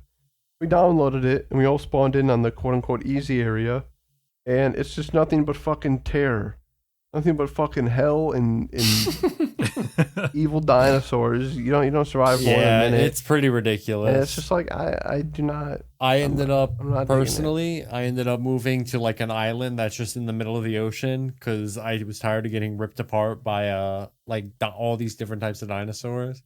And while we're playing it, all I hear is like Kurt or the screaming in the background that he's getting ripped apart by like 8 saber-toothed tigers, that they killed his turtle, and he's all upset about that. Dude, rest in peace. Yeah, I'm not dealing with any of that. I'm just sitting on an island. I'm fishing for the rest of my life. Have fun. You know what they should do in Grounded is they should, as you said, open it up to more players, eight players, people. But also allow you to capture bugs and like use. You them can't capture bugs yet. I'm surprised you can't have like a ladybug as like a mount. Yeah, you would think so, wouldn't you? Yeah, it's coming out in September, so that's not going to happen. But that would be cool. Well, just can't wait for tame a bug, dude. Wait for like a workshop. You can absolutely You can tame a bug. him. I want to be like Pigeon Man from Hey Arnold. I want to have 1,000 gnats carrying me and flying me through the yard. Oh, here comes Greg on his gnat cloud. Maybe you'll have some excitement for Arc 2, or I don't think so. No? I mean, I'm sure we'll get it. Or Even with whatever. the diesel I'll at least ported? look at it, but I don't think it's going to be. First of all, they're like promising like Dark Souls. Yeah, I was going to talk about that a little bit if I could. I don't know. Yeah, go ahead. Greg. Right here. So, while I am a very big Arc person, I love Arc. I'm all for that. This Arc 2 shit, some of the stuff they're saying is just insane that's coming out. And I wanted to read some of it. Best in class, third person only gameplay where they're going to have advanced character traversal mechanics like mantling, free climbing, parkour, sliding, and swinging. They're going to have Souls-like melee combat with target locks, blocking, dodging, combos, staggers. dynamic world events. They're saying all this crazy stuff. Dude, Stuff. no way. No, Ark has none of I am that. but- calling. Well, I gotta They just got say Vin this. Diesel money, bro, and they got a Yeah, show coming. Did you see that Fast and Furious game that came out? That was like so That's embarrassing. not- They swept it under the. I didn't think they stopped Yeah. selling it. But yeah, dude, like you got Ark, which is none of that. Maybe he's doing it for free. Atlas, which was their second game, which they destroyed, and they were like, "All right, we're just gonna get rid of that. Nobody cares about that." But it's crazy, and I cannot see it promising all these things. Yeah, you Alright, wouldn't we'll see. expect a sequel to the state Arc has always been in to have all that stuff and work well. Just because we always understood that Arc was like Yeah, that was terribly just a game I optimized and used to just poorly put Paralyze together. dinosaurs and pick them up and have fun. We'll see. All right, Vin- John, you got a good, I'm you on got it. like a happy story though, right? This week? Yeah, man. Well, I didn't bring it up when we played the Quarry. I picked two characters, Nick and Emma. One of them gets taken out pretty early on, almost no matter what. And the second character, I didn't play the second half of the game. Yeah, she just hid in the room with my character Yeah, who she also just did hung out. nothing. And to be fair, Flask, you got two times you got to go. I don't know which is worse, me who didn't get to go at all, or 2 times where it got your hopes up that you would get to play, That I You would just get got to to Played for walk like for- 2 minutes. or not my even favorite, like 15 seconds. Flask's final turn in the game was walking through a small room and then climbing a staircase. I think that would be worse because it got you you got your hopes up, like, oh Or a shit, I'm ladder, gonna do I guess. something. Dude, that's Or how I me, felt when I was played fucking the previous one.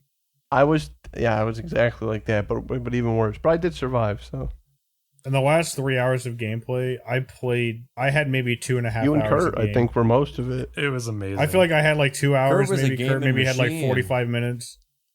And then It's like, like- each one of you may have had 2 or 3 minutes to walk around.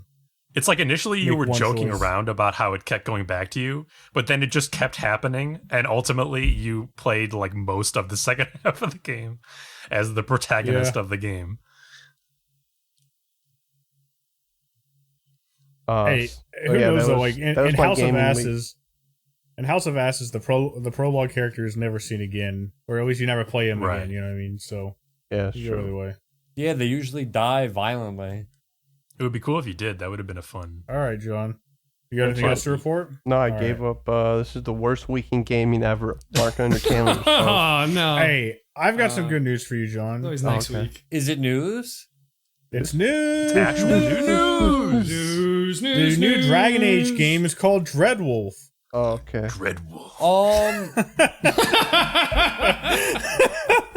I didn't play Are- the other ones. Are these Dragon Age games good?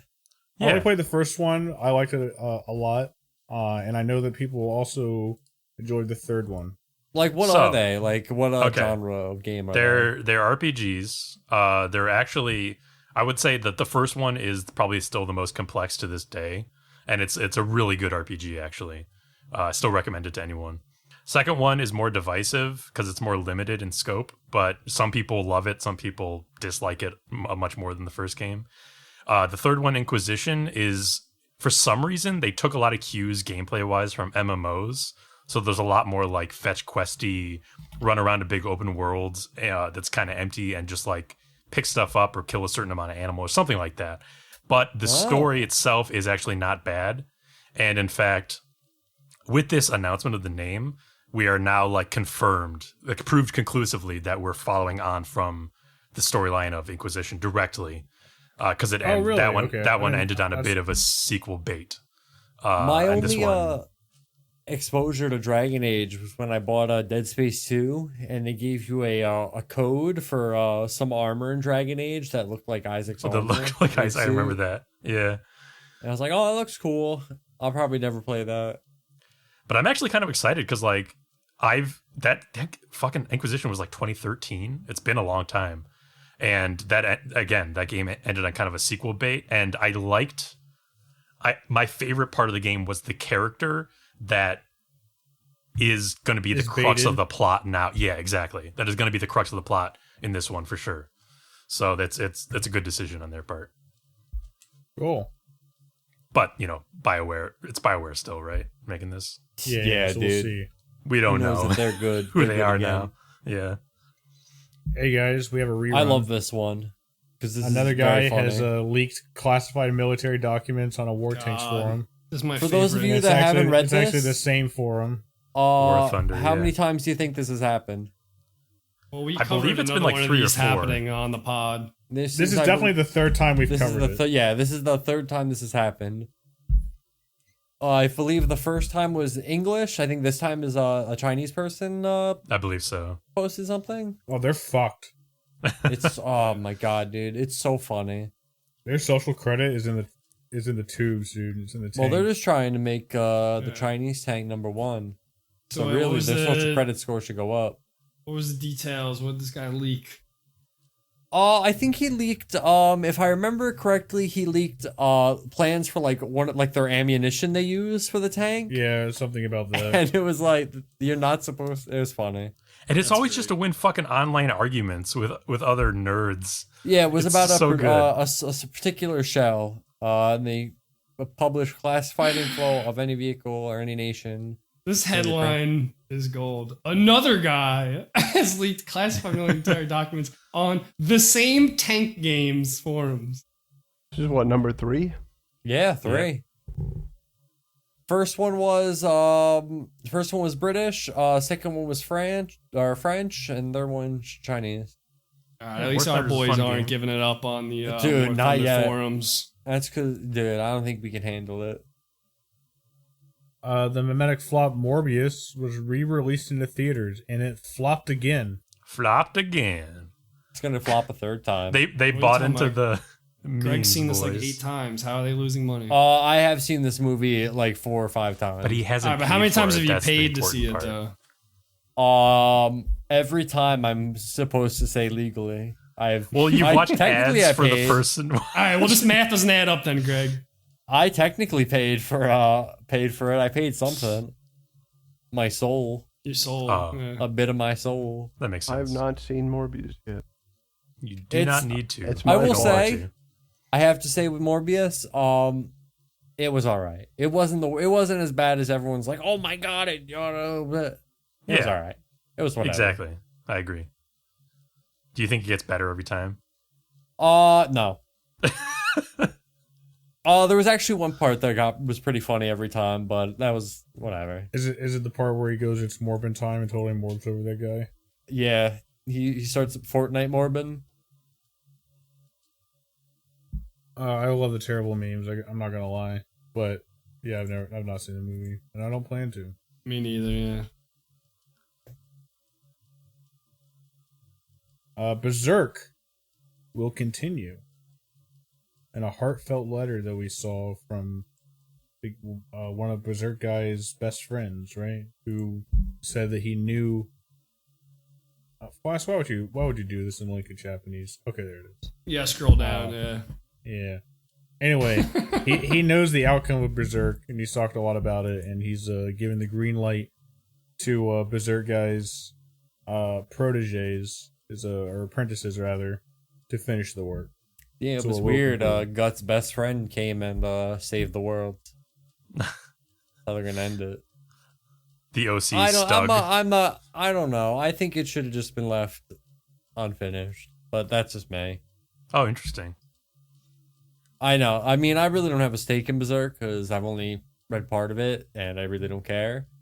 But like, I don't know. There's many manga I've read where the artist or has just died, and they've just fully stopped it. And at this point, I've accepted it. Like, works. If it's his, as he says that he knows the ending and all that, maybe. But I don't know. Has this ever happened before? You mentioned times when they've stopped, but have you ever seen them continue? I can't think of a time where they've continued. But like Familiar of Zero was one. High School of the Dead was another one I can think of where the artist just died and the author just died and they just stopped doing it. Okay. So yeah, Yeah, maybe but kind I feel of like a unique case. This hits different though. You know, like Well, yeah, I get it hits different, but I don't know. For me, it's like, is it really gonna be like the same? I think They it might all actually comes finish down it. to. I think it comes down to whatever the original creator would have wanted, right? And Yeah. this guy seems to feel like the original creator would have wanted him to do this. All I hope is that if it is, and say people don't like how it was supposed to end, they don't immediately just be like, "Oh, you ruined Berserk," blah blah blah blah blah, because we all know that's what's gonna happen. It would People be. aren't gonna. Yeah. People aren't gonna like it. People are gonna be like, "You ruined Berserk. How dare you battle over your best friend's legacy?" And it's not gonna be a pretty night. I really hope it doesn't come to that. I hope not, because but we know people, so Berserk to this point is like pretty universally beloved, even with the memes about its like hiatuses and its length and everything and how it never finished or how it's never going to finish. Like the actual content itself is beloved pretty much across the board. yeah. I mean I love that manga. It's one of my favorites. I love the art. Yeah, every time I see art from it, it's amazing. Junji Ito is getting a Netflix series. Is this now? Explain more of this to me, please. Like, is it a live action? Is it an anime, or what is this? Anime, I believe, right? Yeah, that's what it seems to be. Yeah, I was letting you go, Flask, because it seems like you might have known more about this than me. Oh, not really. Oh, okay. So I started skimming through it. So they're making 3 titles. They're making Tommy, which is cool. I'm down for that. Soichi, which I'm not sure of, and the Hanging Balloons. The Hanging Balloons, I think I'm down for those. Then Tommy told me. Oh, I thought this was an original thing that they were making, but they're actually adapting. Yeah, it looks like they're adapting. Yeah. Oh man, okay, that actually makes me less. That actually makes me less interested because of we got some of recent his, ones. Well, yeah. So we've had a few of them. The most recent one I could think of, the Junji Ito collection, was not that great. That was basically them taking the manga pages, coloring them, and then shaking them a little bit. Like they did not translate well, or they didn't translate it well. But I think like Tomi is his like most popular one. I think. Yeah, I believe so. I think that one will be very good, especially if they do or how they do that. If they do it good. It would be nice. Maybe he will have more creative control over this because he seems like he's a part of it. Like they're actually like showing that he's talking about the show and everything like that. Yeah. So maybe with him a little bit more creatively involved, it'll be more like appropriately adapted for an anime than, as you said, than the other one was. I want them to do a Ramina one, if I could be completely real. I do like Hellstar Ramina. Hellstar Ramina. That one, I love that manga. That one is so goddamn cool. And I think you could easily translate that visually. Yeah, dude, I definitely think so. But I could also see it not being good and sucking. Yeah, that's the risk you run. Justin Lin, better known as the Fast and Furious guy, is set to direct a One-Punch Man live-action film. Pass. God. Yeah, pass. What, you guys don't want to see Saitama? No, I like One Punch Cars? Man, but I don't want to see it live action. I think it's gonna look awful and be dumb. All right, well, how about this? Let me hit you with this one. One Piece is going to take a 1 month long hiatus to prepare for the final arc.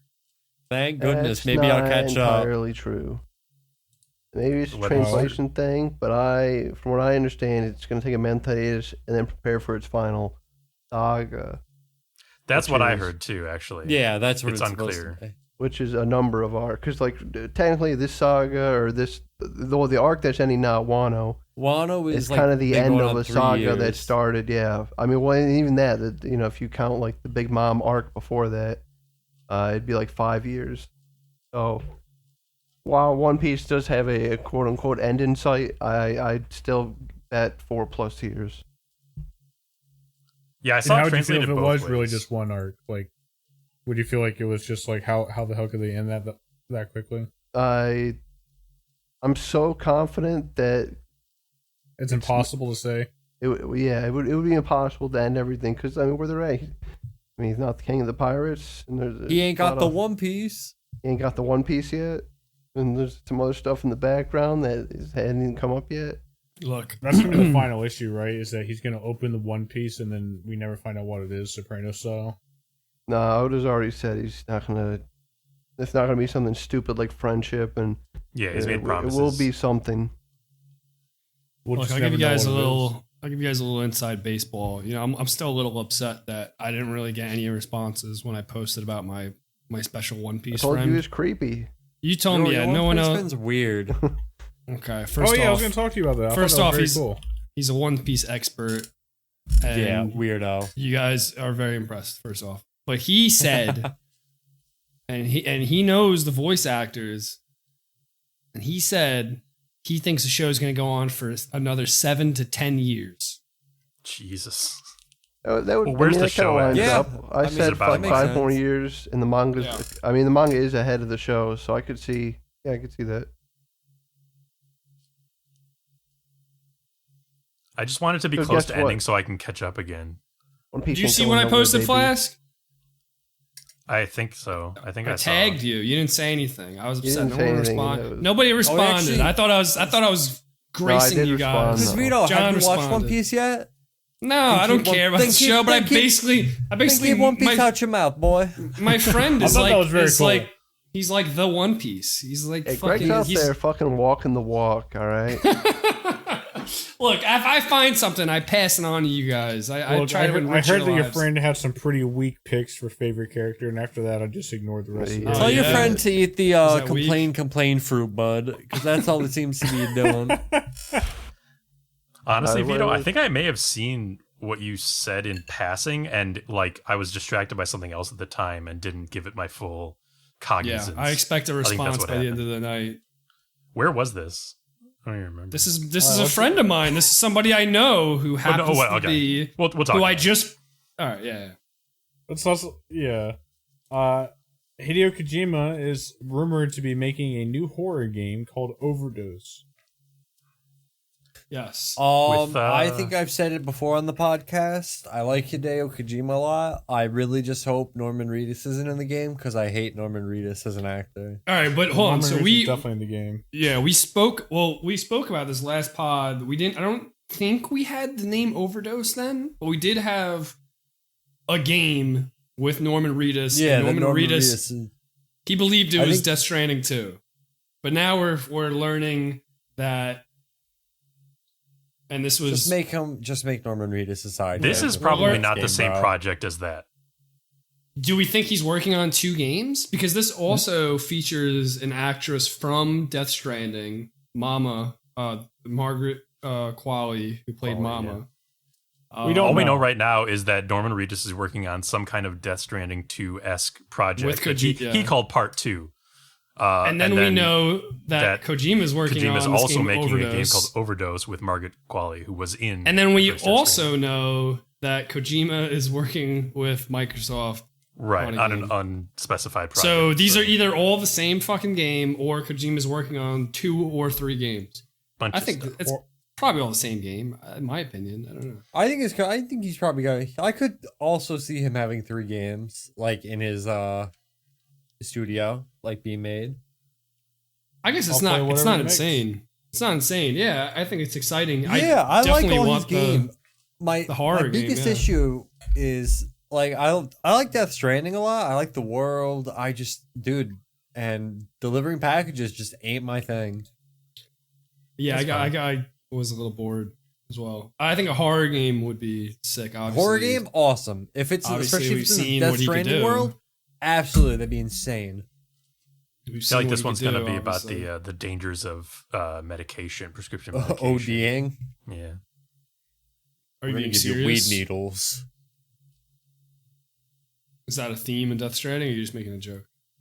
No, we're talking about Overdose.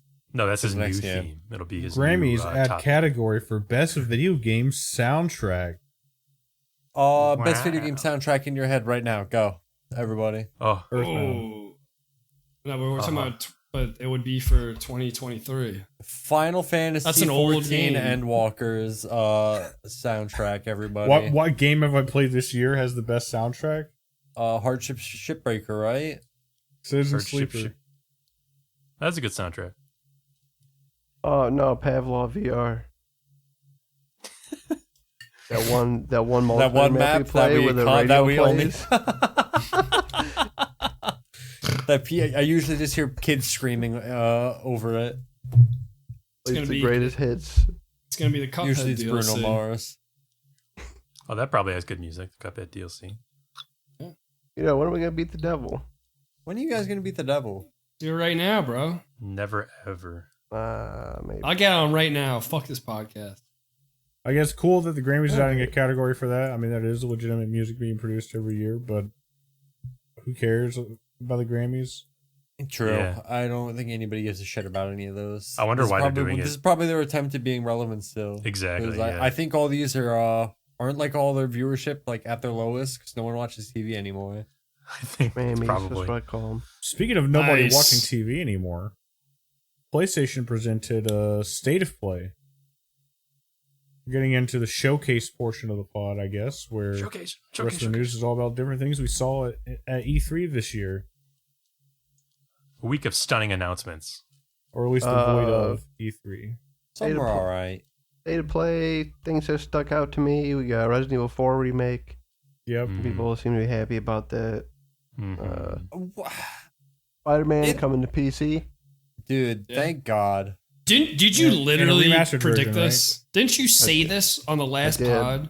You just You my start as a leaker in the industry. Yeah, I you knew willed this. Spider-Man was coming. And I think little game where you play as a cat, Stray. Stray? That looked interesting. puzzle I was platformer. announced super a into release the date finally. Callisto protocol they showed. Game yeah, looks That's the like fucking one it's set that in the as well. PUBG universe, right? Wink. Yeah. Psych. They showed gameplay of it. They showed this guy, he was in like this small area and he bumped into this little like spinning vent and he just got sucked into it. It was fucked. This game. Yeah, it just looks like Dead Space 4. It's just Yeah, Dead Space literally. 4, and that's exactly what everybody wants. And I'm Yeah, so dude, it fucking looks pumped, man. great. This is a day one buy for me. Callisto. Yeah. That's No coming idea out how they're gonna December put the- 2nd. I'll be honest. I'm a little upset. It's not set in the PUBG universe. That's a big one for me. Can But you I get think I'll past still it? buy it. I think I'll get past it and I'll still buy I mean, I'm sure it's still going to be a battle royale, even if it's not set in the PUBG universe. it. Dude, imagine if they had a battle royale on whatever that station or planet it's on. That's just like Hey, a mode. man, not even a bad idea. They don't even tell anybody. They think you're a prisoner and there's just thousands of other people on that planet. The ring is invisible, but what happens when you're behind it is that you get The ring is just monsters. Exactly, yeah. You don't That'd see be a ring, you just get Dude, fucking that would be swarmed by fucking monsters. insane. Oh, All right, shit. I'm buying into this idea. That would be crazy because then people be like, whoa, I didn't know I got to this one part. And then people started showing up and they were real people. Honestly, after John's fucking Spider-Man prediction, I do think that developers listen to this podcast and just steal our ideas. So Follow Yeah, Leaky so John. on Callisto Twitter. Protocol- I'm confident that we'll have a battle royale mode. Double back and say that you are you're a PUBG game. And the mode is called Ring O Monsters. Ringo Monsters. I like Sorry. it. Player, Callisto on ground, player unknown. Yeah. All right, what else? Anything else from State of Play? You got fucking roller drone. Great, did, you see uh, Final Fantasy 16. What do we think about that? Oh, dude, Final Fantasy 16 looks great. They showed all the primals that are going to be in it. Weird one they picked was Odin. I didn't expect Odin to be a primal they were going to pick, but it's all the classics. Primal is like a summoner? Primal is like, yeah, there's the icon, like their summons. Yeah, like those Yeah, big okay. summons, like Garuda, Titan, Ifrit, all them. Animas or whatever. Yeah. So Did you say that- some shit about a third-person Resident Evil? Oh, that was at a Capcom. We're gonna talk. Yeah. I'll That talk was about re- that oh, at okay, Yeah, Capcom. we'll get to that. Shut up, Sorry. Vito. Stop spoiling stuff. Sorry. All right, now we got the limited run game show. No, hold on. I was waiting to say more about that. They did also announce The Walking Dead Saints and Sinners 2. And me and Greg were saying that we needed to play that first one because that seems like a cool game, and it's interesting that they're making a sequel to it. I guess it was popular enough. But also, I wanted to say we kind of skimmed over the RE4 remake news because that's the first we've seen of it since it was. Yeah, we saw it wasn't announced before some this stuff for it. officially. Did we see I, gameplay though, or was it just kind of cinematic? We saw like a tiny, Sort of, like I want to say like a pseudo. tiny bit of gameplay. Yeah. So no, basically. I'll give Basically, it. no. Trust shit. I'll give it that the game looks crazy. The new village, like all the like work in it. But dude, that game does not need a remake. I literally No. have bought that game like I want to say at least 6 times. I I've bought it a couple times. I've bought it on every console I've owned. Like I think I own it on the computer too. Yeah. I mean, I'm gonna play it. I feel like our biggest problem with that in itself is that we wish they were working on other games and not that. Absolutely. That we're just gonna buy it. All that aside, I'm gonna buy it. I'm gonna play it. It's probably gonna be awesome. And even with how like flaccid the idea of an RE4 remake leaves me, it's still interesting that from this trailer we've seen that they're incorporating elements from earlier builds of Resident Evil 4, ideas that they scrapped at some point or another. Oh, It seems like there were looks like several. they're going with the paranormal stuff. Paranormal also. shit. Yeah, a little bit. Yeah, and I'm it- totally cool with that. I think it was almost implied by the final shot that they might have recovered the witch that chases you thing. I wouldn't be surprised if they do a Nemesis thing like that. But we see a hag, and that was a big part of the development stories over RE4. Yeah, there were several earlier builds of RE4 before they got to what they ended up with, and I like I the mean, one you with see the doll Dante maker at some room. point, so it might go into the Devil May Cry build. I right, don't know. featuring Dante from the Devil May Cry alright. series, and even Leon's look. Like Greg was saying, and I do agree, looking more at Leon, they did make him look sort of like a mix between. They buffed up the RE2 remake Leon a bit. Now he looks. Oh yeah, I liked he him much looks- better. Yeah. Yeah, Which is it's fine because it's 6 years difference. But yeah, Yes. and like Resident Evil 2, he looked very young and beautiful. He looked way And too he pretty. and the first 2 seconds of them showing And him, it it looks like he confused hasn't me. slept since then. So and they did a good job. and he's kind of swimming in his jacket, which is the look that one of the earlier builds of Leon had. So it's kind of interesting that they're incorporating that stuff. So maybe it'll be, the visuals are all different, like it's all blue filtered instead of like a dusty Spanish town. So it's it's kind of a different vibe on the whole, and maybe incorporating ideas that were There's so a lot maybe of it'll be a enemies different enough game. I want to see, but I want to see like the 4K remake version of them. From Yeah, you were saying Resident El Evil. Gigante would be cool to see. Yeah, El in this. Gigante. Like in Resident Evil 4, you guys remember they had like the shooting range where you could buy like all the you can get all like the model figures and like look at them. I'm down for that to see like all the new like models and see how they look. Yeah, Now, Like all of Salazar's things. it's that I dog. just hope that they don't fuck with the tone. Like that trailer was very serious and dark. You know what I mean? Absolutely, it was Which is not at all what I felt like Resident Evil 4 was. Like Resident Evil 4 was like camp. I felt exactly Resident Evil 4 was good camp. You know what I mean? Yes. Which I feel like you never see loved it. anymore. But yeah, I hope that they don't make it super self-serious and dark because that's what people liked out of RE7 and 8. You know? I feel like Your the right hand trailers comes for RE7 were very serious, and then that game ended up being very camp. So I'm not too. It was certainly more like B movie when you actually got into the game. You're right. Yeah.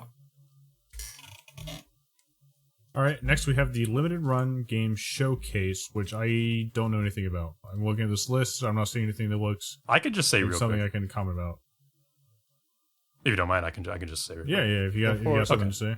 No, just first of all, they had a Mega 64 framing device for the conference that was actually pretty funny. They were doing like I did watch that independently. Okay. I subscribed to their channel, and that's Okay. one of the only channels I actually watch videos when they post them.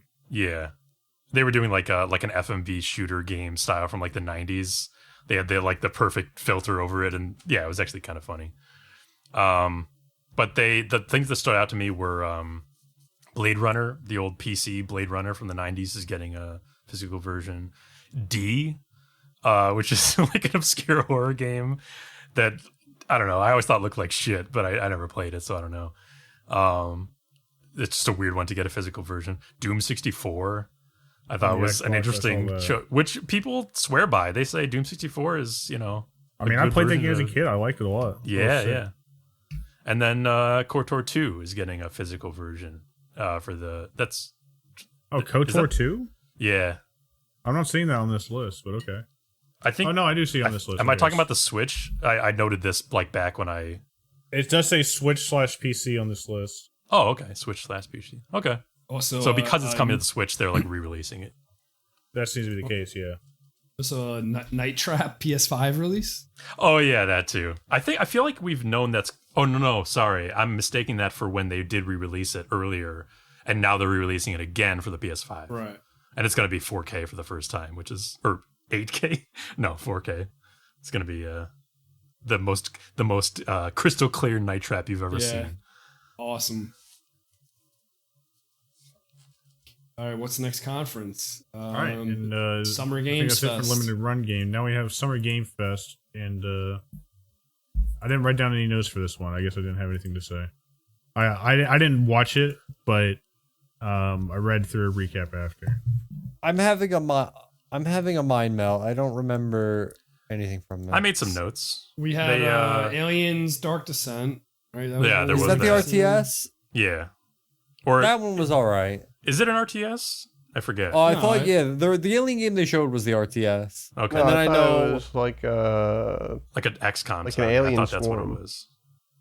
Or Alien Swarm. All right, that's what I'm thinking. I'm sorry. I think RTSs are like that. I'm sorry. real time. I put those games together. There is an That's what I was trying to say, RTS, John. real time strategy game. Is what My bad. Yeah. They're I think of it describing like as. like StarCraft and all that shit. Yeah. But yeah, like Alien Swarm. Yeah, they showed Callisto Protocol again. They showed Call of Duty gameplay. thing. That was the. Yeah. I mean, I Modern don't have Warfare anything 2 to say remake. about it. But.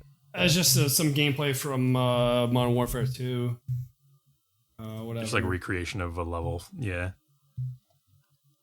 One that I thought was really kind of bizarre to see was Flashback 2, which I don't have a history with the original Flashback.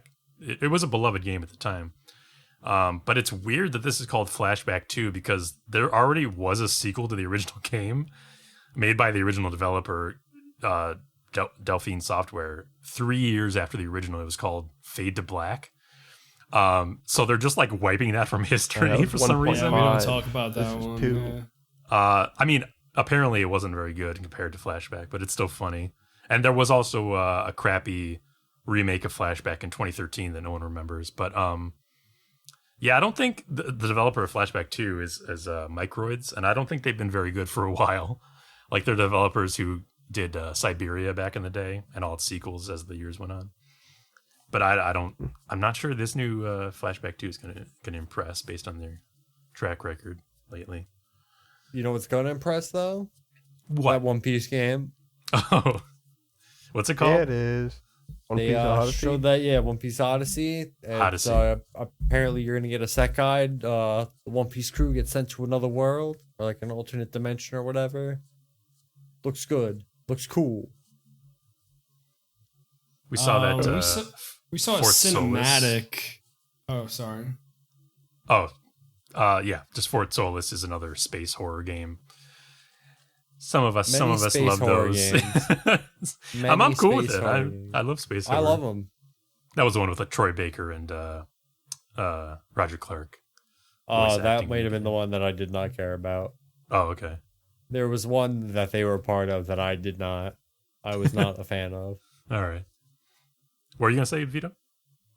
I was gonna say we saw a cool cinematic, but no gameplay of Midnight Suns, the Marvel XCOM game. I would have liked to see some gameplay. I stepped away for that, but when I came back, I did see that like Demon Hulk thing. Oh, that Demon Hulk jumping like out of the Venom.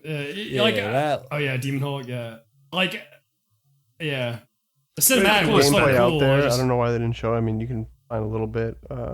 Oh yeah, I don't think. I forget. Does it play like Ultimate Alliance, or is it a different type of game? No, it's like an XCOM. It's like literally XCOM. It's like an XCOM, but it's card based. You have like a deck, and your moves are based on the cards you draw. It's definitely on my radar. That game. That's why I mentioned it. I've had DLC. New trailer. When are you guys gonna beat the devil though? Dude, tonight. Yeah, do well, while you guys can't beat the devil, John will play with me as Miss Chalice, and you guys. Me and Greg beat the devil. I see. It's not hard, Vito. Just beat the devil. Just do it. Just beat the devil, Vito. Jesus Christ. Then maybe you can beat the devil out of yourself. We saw we saw layers of fears. Layers of fucking fears. I still cannot get over that. That's Hell the name. Yeah, layers of fears, bro. Why they do this? Why they do this? It's like I already don't have much faith in Bloober Team. I think they've made like certain goodish games, but most of their stuff has been like really underwhelming. And another Layers of Fear game after Layers of Fear 2 sucked, and it's called Layers of Fears. It's so dumb. Layers of Fear 3. Layers of Fears. Right, they should have saved this title Fear for a 5 so that they could replace the S at the end with a 5. Layers of Fear 5. Sick. Dude, that would have been sick. Where did they go from here? They just replace all the A's with 4s. Layers of Fearses? I think somebody said that. Fearsies. Fearsies. Layers of Fearsies. Anything else from that show? Maybe Layers of Fears. There was what do one we see more about Fall Guys? I kind of was It's on Epic Game Store. Right. Going free to play. I think when I was googling around about Fall Guys, I saw got a map Master Chief editor? coming. Oh right. What'd you say? Master Chief and Arbiter come in, but they announced that like a few days ago. Xbox One. Yeah, the Xbox One. Is Fall Guys a game we're playing again?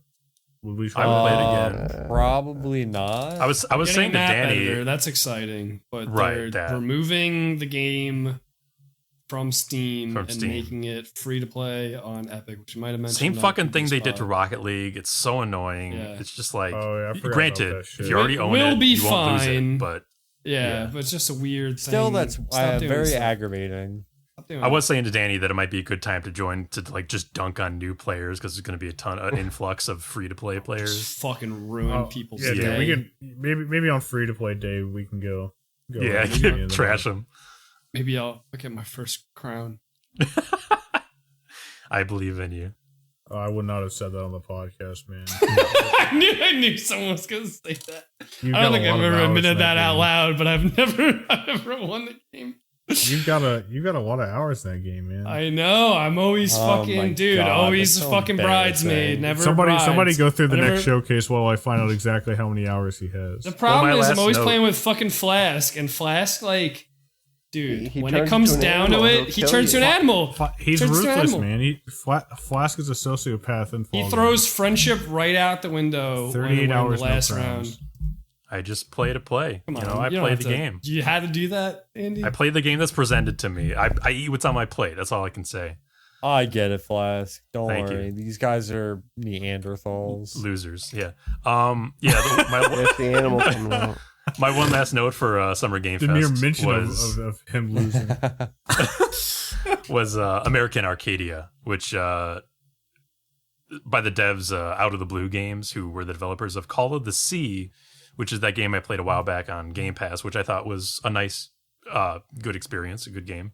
But that was an adventure game. This looks to be like a kind of a 2D, 3D like stealth game where you're stealthing through like a corporate dystopian kind of like, but 70s retro worlds thing where they're like looking for you, like the man is looking for you, something like that.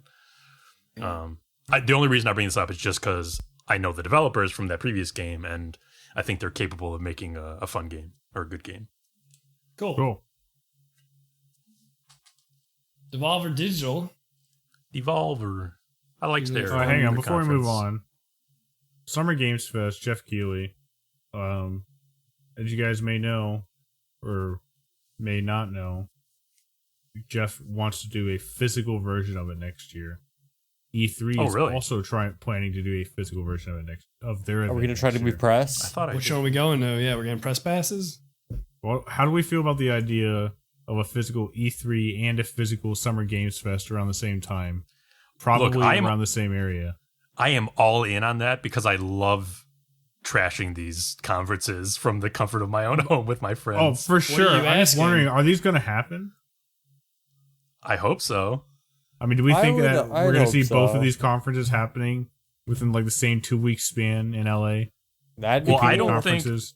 I don't think more Keely's likely gonna give up Summer on Game his stuff. Fest. Yeah, I could see E3 giving up. E3 has a history of giving up in different ways. But Yeah, I would love for them to both happen. I feel like more Keighley could try to make it make sense for people. I don't know. Yeah, how would all the announcements happen and stuff? Because E3 is like the elder statesman of announcing things, so they might like default to going with that, or maybe E3 has become irrelevant enough that now Keighley has a good relationship with a bunch of developers. Yeah, it could go two ways. All right, Xbox Showcase. Devolver. Oh, sorry, I forgot Devolver existed for a second there. It was a fun little conference. Yeah. I mean, they always do like a fun meta. Hey, we're trying to sell you something. We're going to talk about how we're trying to sell you something, and we're going to be really cute about it. I liked their target this time of like what were they doing? What were they like making fun of? They were making fun of. I actually watch it. Oh, okay. Sorry, something I'm blanking on what they were making fun of, but I remember it being good fun to me. On the nose. Yeah. But I did like them bringing Suda51 in on a screen on a mech suit. He wasn't even announcing a fucking game in the conference. He was just a part of the framing device for their show. They just got him. And then I loved the Neverending Story parody that it's switched to. That targeted me, I will say. But yeah, they didn't have many games, but what they did have all looked promising. Yeah, I'm flipping through. The skate game looks cool. The Skate Story game had a really interesting and unique art style, yeah. Just bizarre. Fucking Angerfoot, which was a itch.io Wait a IO second. release. Did I? I left that one out of my I played that demo in the next. How you played the Steam demo, which is like a shortened version of the itch.io project. Oh, is it? Okay. Yeah, I think it's there's like a boss at the end. Somehow I did not note that down. It was fun. It is Hotline Miami, like straight up. But first person. First person. With a lot of kicking and. Yeah, so your primary attack is the kick, which you're kicking down doors and kicking down men. Well, animal men. But then you also do like get a gun from the enemy. You can pick up guns from enemies. They have limited shots, only a few bullets in the chamber. Yeah, you throw the guns. Hotline Miami. Yes. You can shoot and throw the guns. So it is Hotline Miami, but just first person with kicking. Yeah, this looks sick. I love the style of it. Music was good. I guess Devolver picked it up, and they're gonna create a full game out of that. And the name is amazing, Angerfoot. Angerfoot, yeah, I love it. Yeah, I am totally sold into the Plucky Squire. This game. Me too. That was my highlight. Really fucking cool. See, like when it was just the storybook stuff, I was like, "Oh, this looks very cute." But when he jumps out of the storybook and into the 3D gives you Takes Two room, vibes, right? Like it gives you that same kind of wonder of like, "Oh man, what's the next gameplay sequence going to be?" It's so rare that a trailer makes me go, "Ooh," genuinely go, "Ooh," and that was an ooh moment for me. I was like, "Oh, I'm in. I'm into the." Well, even the storybook stuff was still really cool. Yeah, it was. I would have probably checked it out based on that. But all of a sudden, there's like a little bit of Pikmin in there. He's like running like along like coffee mugs and shit. Like, and you got that tilt shift style where everything's like, you're a tiny person in a big world, so everything's huge. Yeah, it looked really cool. I'm digging it.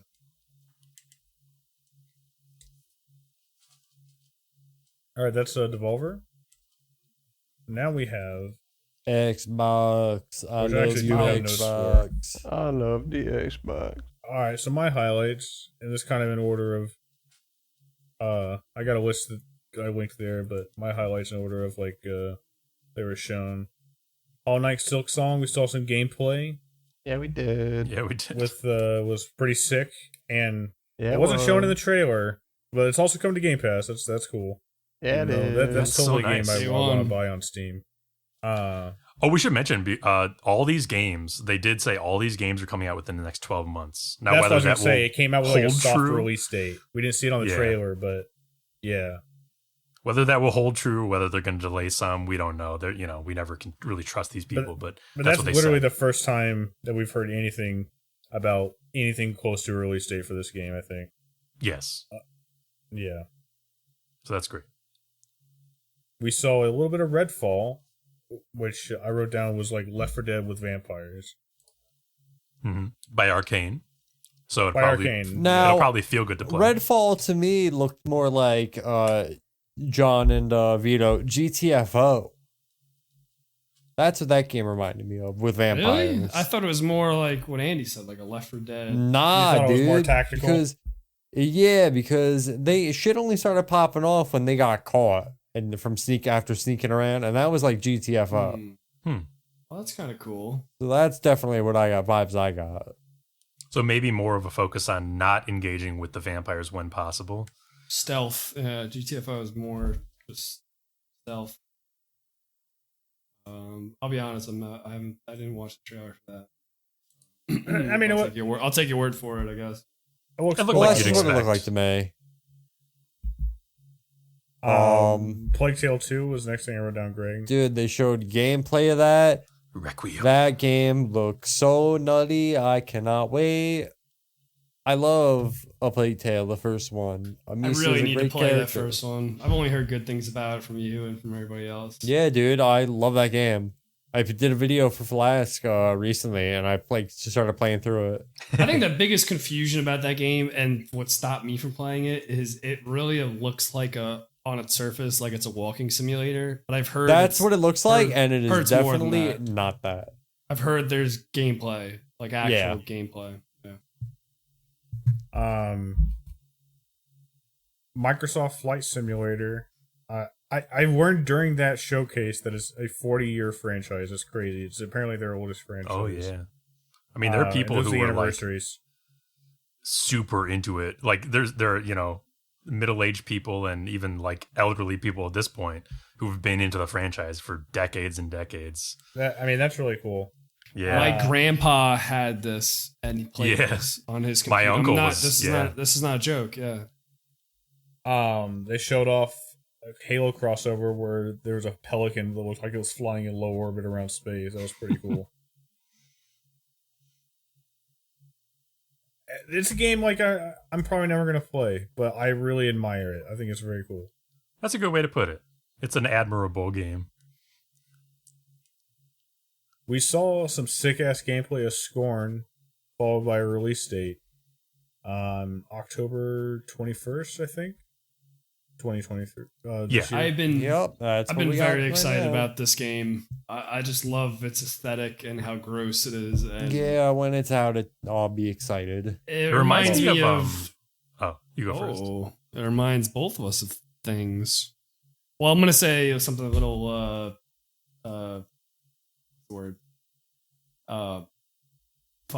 it reminds me of Dark Souls a little bit, where it's like you're plopped in this dark world. It's very silent.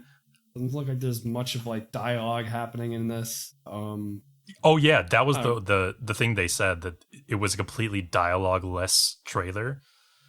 And yeah, it's just like showing you the game. It's not saying anything. All of the to you. trailers and all of the they released like a 10-minute gameplay video a year ago or more. I think they said there's no dialogue in the game.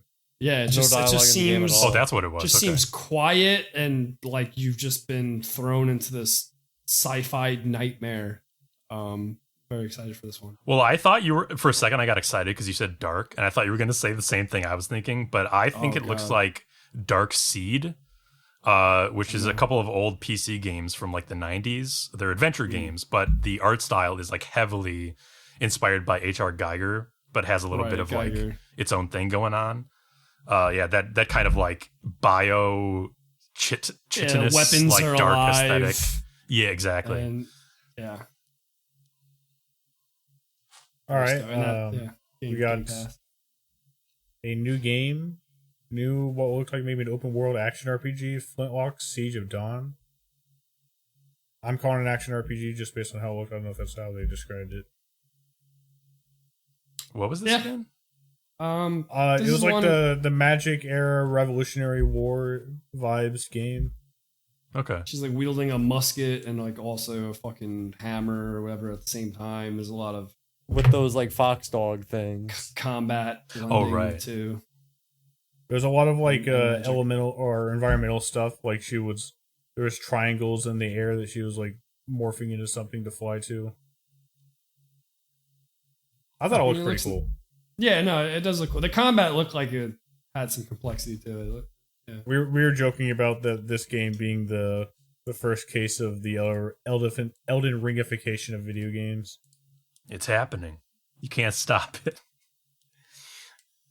I didn't write much down about this one, but I saw some article describe it as like a cosmic Metroidvania or something like that. Last case of Benedict Fox. Oh yeah. This publication calls it a new detective adventure game. Yeah, 2D side-scrolling game. It looks pretty cool. The game initially presents itself, and I was thinking like, oh, it's like a spooky adventure game, like a Lovecraftian adventure game. But when you actually see the gameplay, it is absolutely a Metroidvania because he's like straight up a detective in the I'm seeing it Victorian era, fighting monsters and stuff like that directly. He's like jumping, he's like stabbing. Exactly. Yeah. It's definitely a Metroidvania. I even see what looks like a boss or something. Yeah. I mean, that game looks sick. Cool theme. Yeah, cool theme. We saw, I think this was my first time seeing it, but you guys sound like you'd seen it before. More of As Dusk Falls. Right. Dude, we did see a trailer for that. Looked so before. fucking stupid. I hate how this game looks. Now, hang on, Greg. What if I told you this game had a shared story mode that you could divvy up 8 characters between your friends? I don't think I'm gonna watch someone get ripped in half by a werewolf, so I'm probably not gonna be into this one. I think we were saying while we were watching it, I mean, this is not the first trailer we've seen for it, but we were saying that it, on the surface or on paper, it sounds like a cool art style. But in action, you're seeing what looks so like animatics, and it just looks unfinished. It doesn't look. Yeah, it does not look finished. It looks like keyframes of animations, which is just. It's brings missing to like mind more style to it. You know what I mean? Like they needed to have something cool, like text bubbles popping in or something. Yeah, something of like cardboard cutouts that are just kind of like doing a single motion. What were you saying, Flask? Brings to mind what? Oh, just like the state of something that's not complete. Because we're so like it's just still frames of people, so that nothing is fluid. So you don't really get the emotions from the character. They're acting their hearts out, but you're not getting anything from it because it's just like snapshots. I love how their attempt to show you that all your choices matter was a branching tree where one choice branched off into 3 timelines that were mostly the same from then on out. I don't know if you guys saw that. It was kind of funny.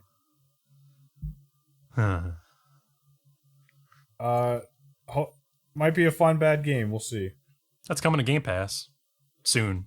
It is coming to Game Pass. This is the second time, at least the second time that we're speaking of, at least, that John totally called something. We got a grounded release date for September. I could feel it in my bug bones. John, you disappointingly told us that, or told me at least later on that you read somewhere that we're going to have to wipe our garden in order to, or wipe our base or whatever, wipe our save in order to play the full update. Yeah, I'm almost positive I read that in at least one of these updates that I've been keeping up with the game. Yeah, they say that if you want to update to like the newest version, you're gonna have to delete your save. Is there more coming in between now and September? I wouldn't think so, because the latest update was like right when we, I thought so. A little bit after we started playing. So maybe that's why it's almost like it's like fucked. We just wait till September to play. You know what I mean? Because like we could play the next like month and get all the way that the game has or do all the stuff, and then have to just restart and do it in September. Yeah, I feel you. It could be still fun. I don't know. We'll see. We'll see what we're feeling. Do it more efficiently the second time. There you go. All right. We got Pentiment, which is a new game from Obsidian Entertainment. It's also a 2D, or it's a 2D game. What did I write down? It's like in the style of game, maybe. Yeah, I like that it's a murder mystery, and I like that it's in like a medieval illustration style. It's like an interesting visual aesthetic. Yeah, you know what I mean by medieval illustration, like sure. those old, yeah, for sure. those old kind of jank looking storybooky. Yeah. Yes. We saw a little bit of Chinese Neo, Wolong Fallen Dynasty. The game looks kind of cool. Was someone Mr. just? Kurt, I'm sure, really into that. Oh yeah, Kurt was raving about it. Never played any of those Neos. Dude, that Wulong game looks great. Or Wulong. What we saw of it looked cool. Yeah, it looked insane. But I've also never played any of the Neo games. They're great. I love them. Second one, I highly recommend. You can do that whole thing co-op, and it's a lot of fun. A few things you may have passed over, Andy. For Diablo 4, like I'm just going through the list. That was on the thing. Diablo 4, they showed off the Necromancer, the new class, or their last class. It did. Looked pretty cool. Looks pretty dang cool. It does look cool. And what? Go ahead. I was just saying, Thieves. Persona 3 to 5 is coming. That's crazy, dude. That was a big announcement. Yeah, this is awesome. It's coming to Game Pass, and that's the confirmation that P5R is coming to Steam as well, which is crazy. Can't wait to play Royal. P3 is going to be the portable version, which is I did look into the FPS. differences. And it is a different game. You don't get the 3D walk-around environments, which is a big blow. You get more of a visual novel type thing for interactions and stuff like that. So it is a different game.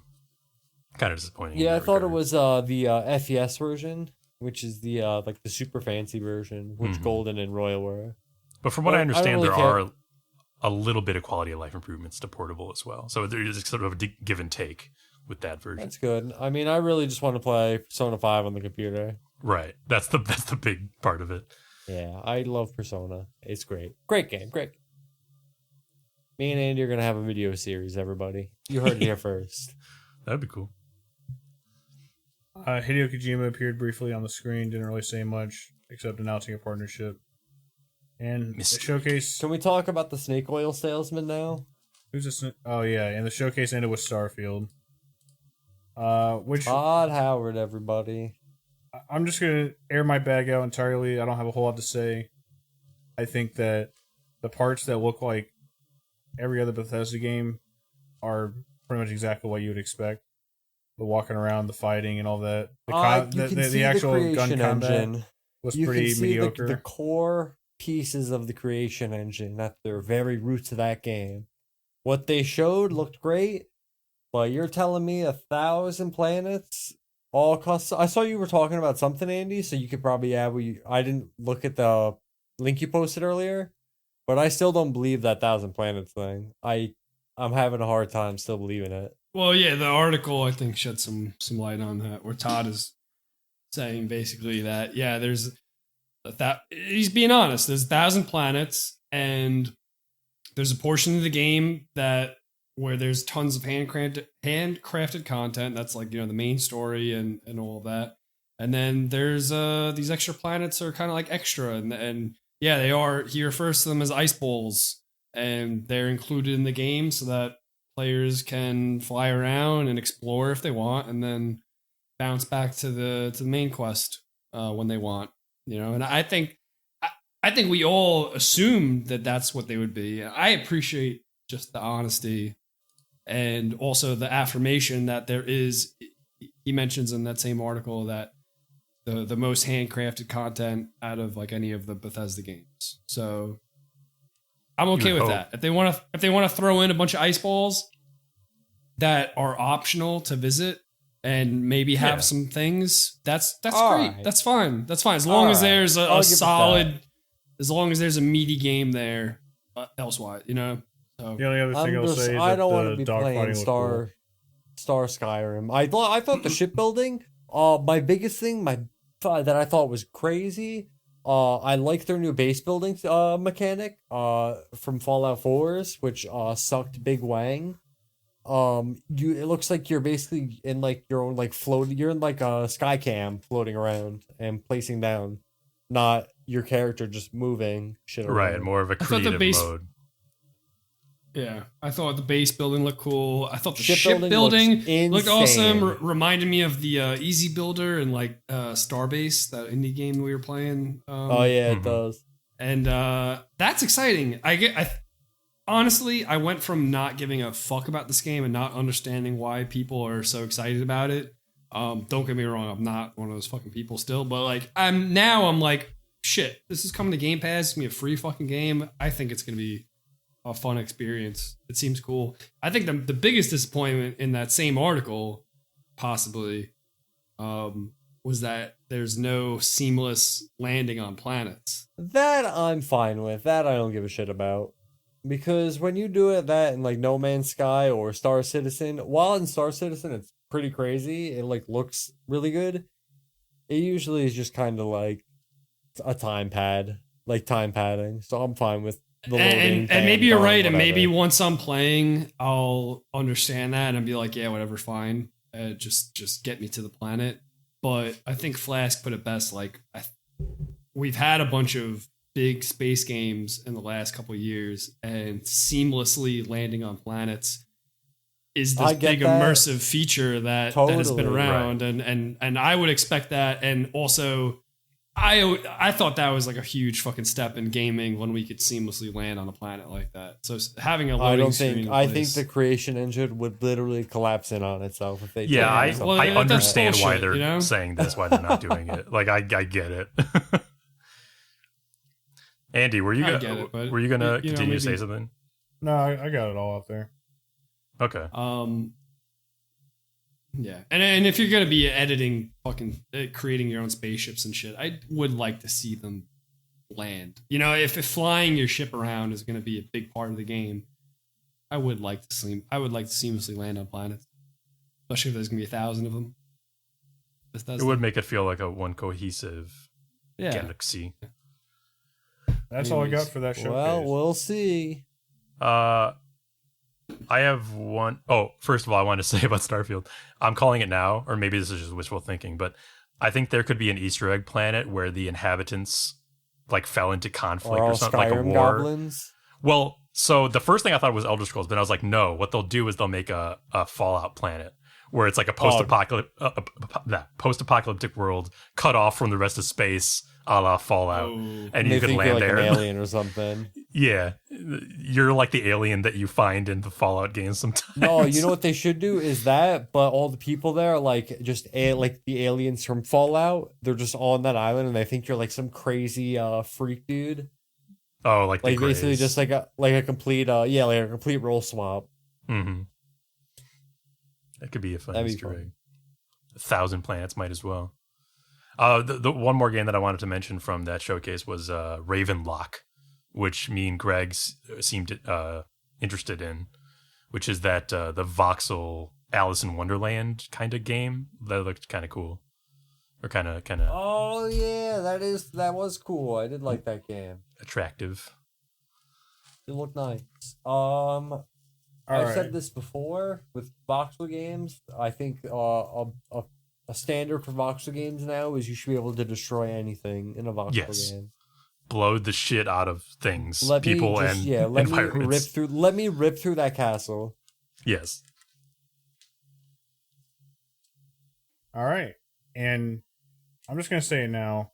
Do we have to talk about the PC Gaming Capcom showcase? No. They showed nothing. They were just advertising bullshit. I was so bored during the PC Gaming showcase. Well, the Capcom show where they showed a DLC for Resident Evil 8, right? They showed, they're gonna do, for Capcom, they're gonna do Shadows of Rose, I think it's called, and it's gonna follow, Rose when she's older, and it looks like she's going through, like, a dream world, or through the Mega Mycete.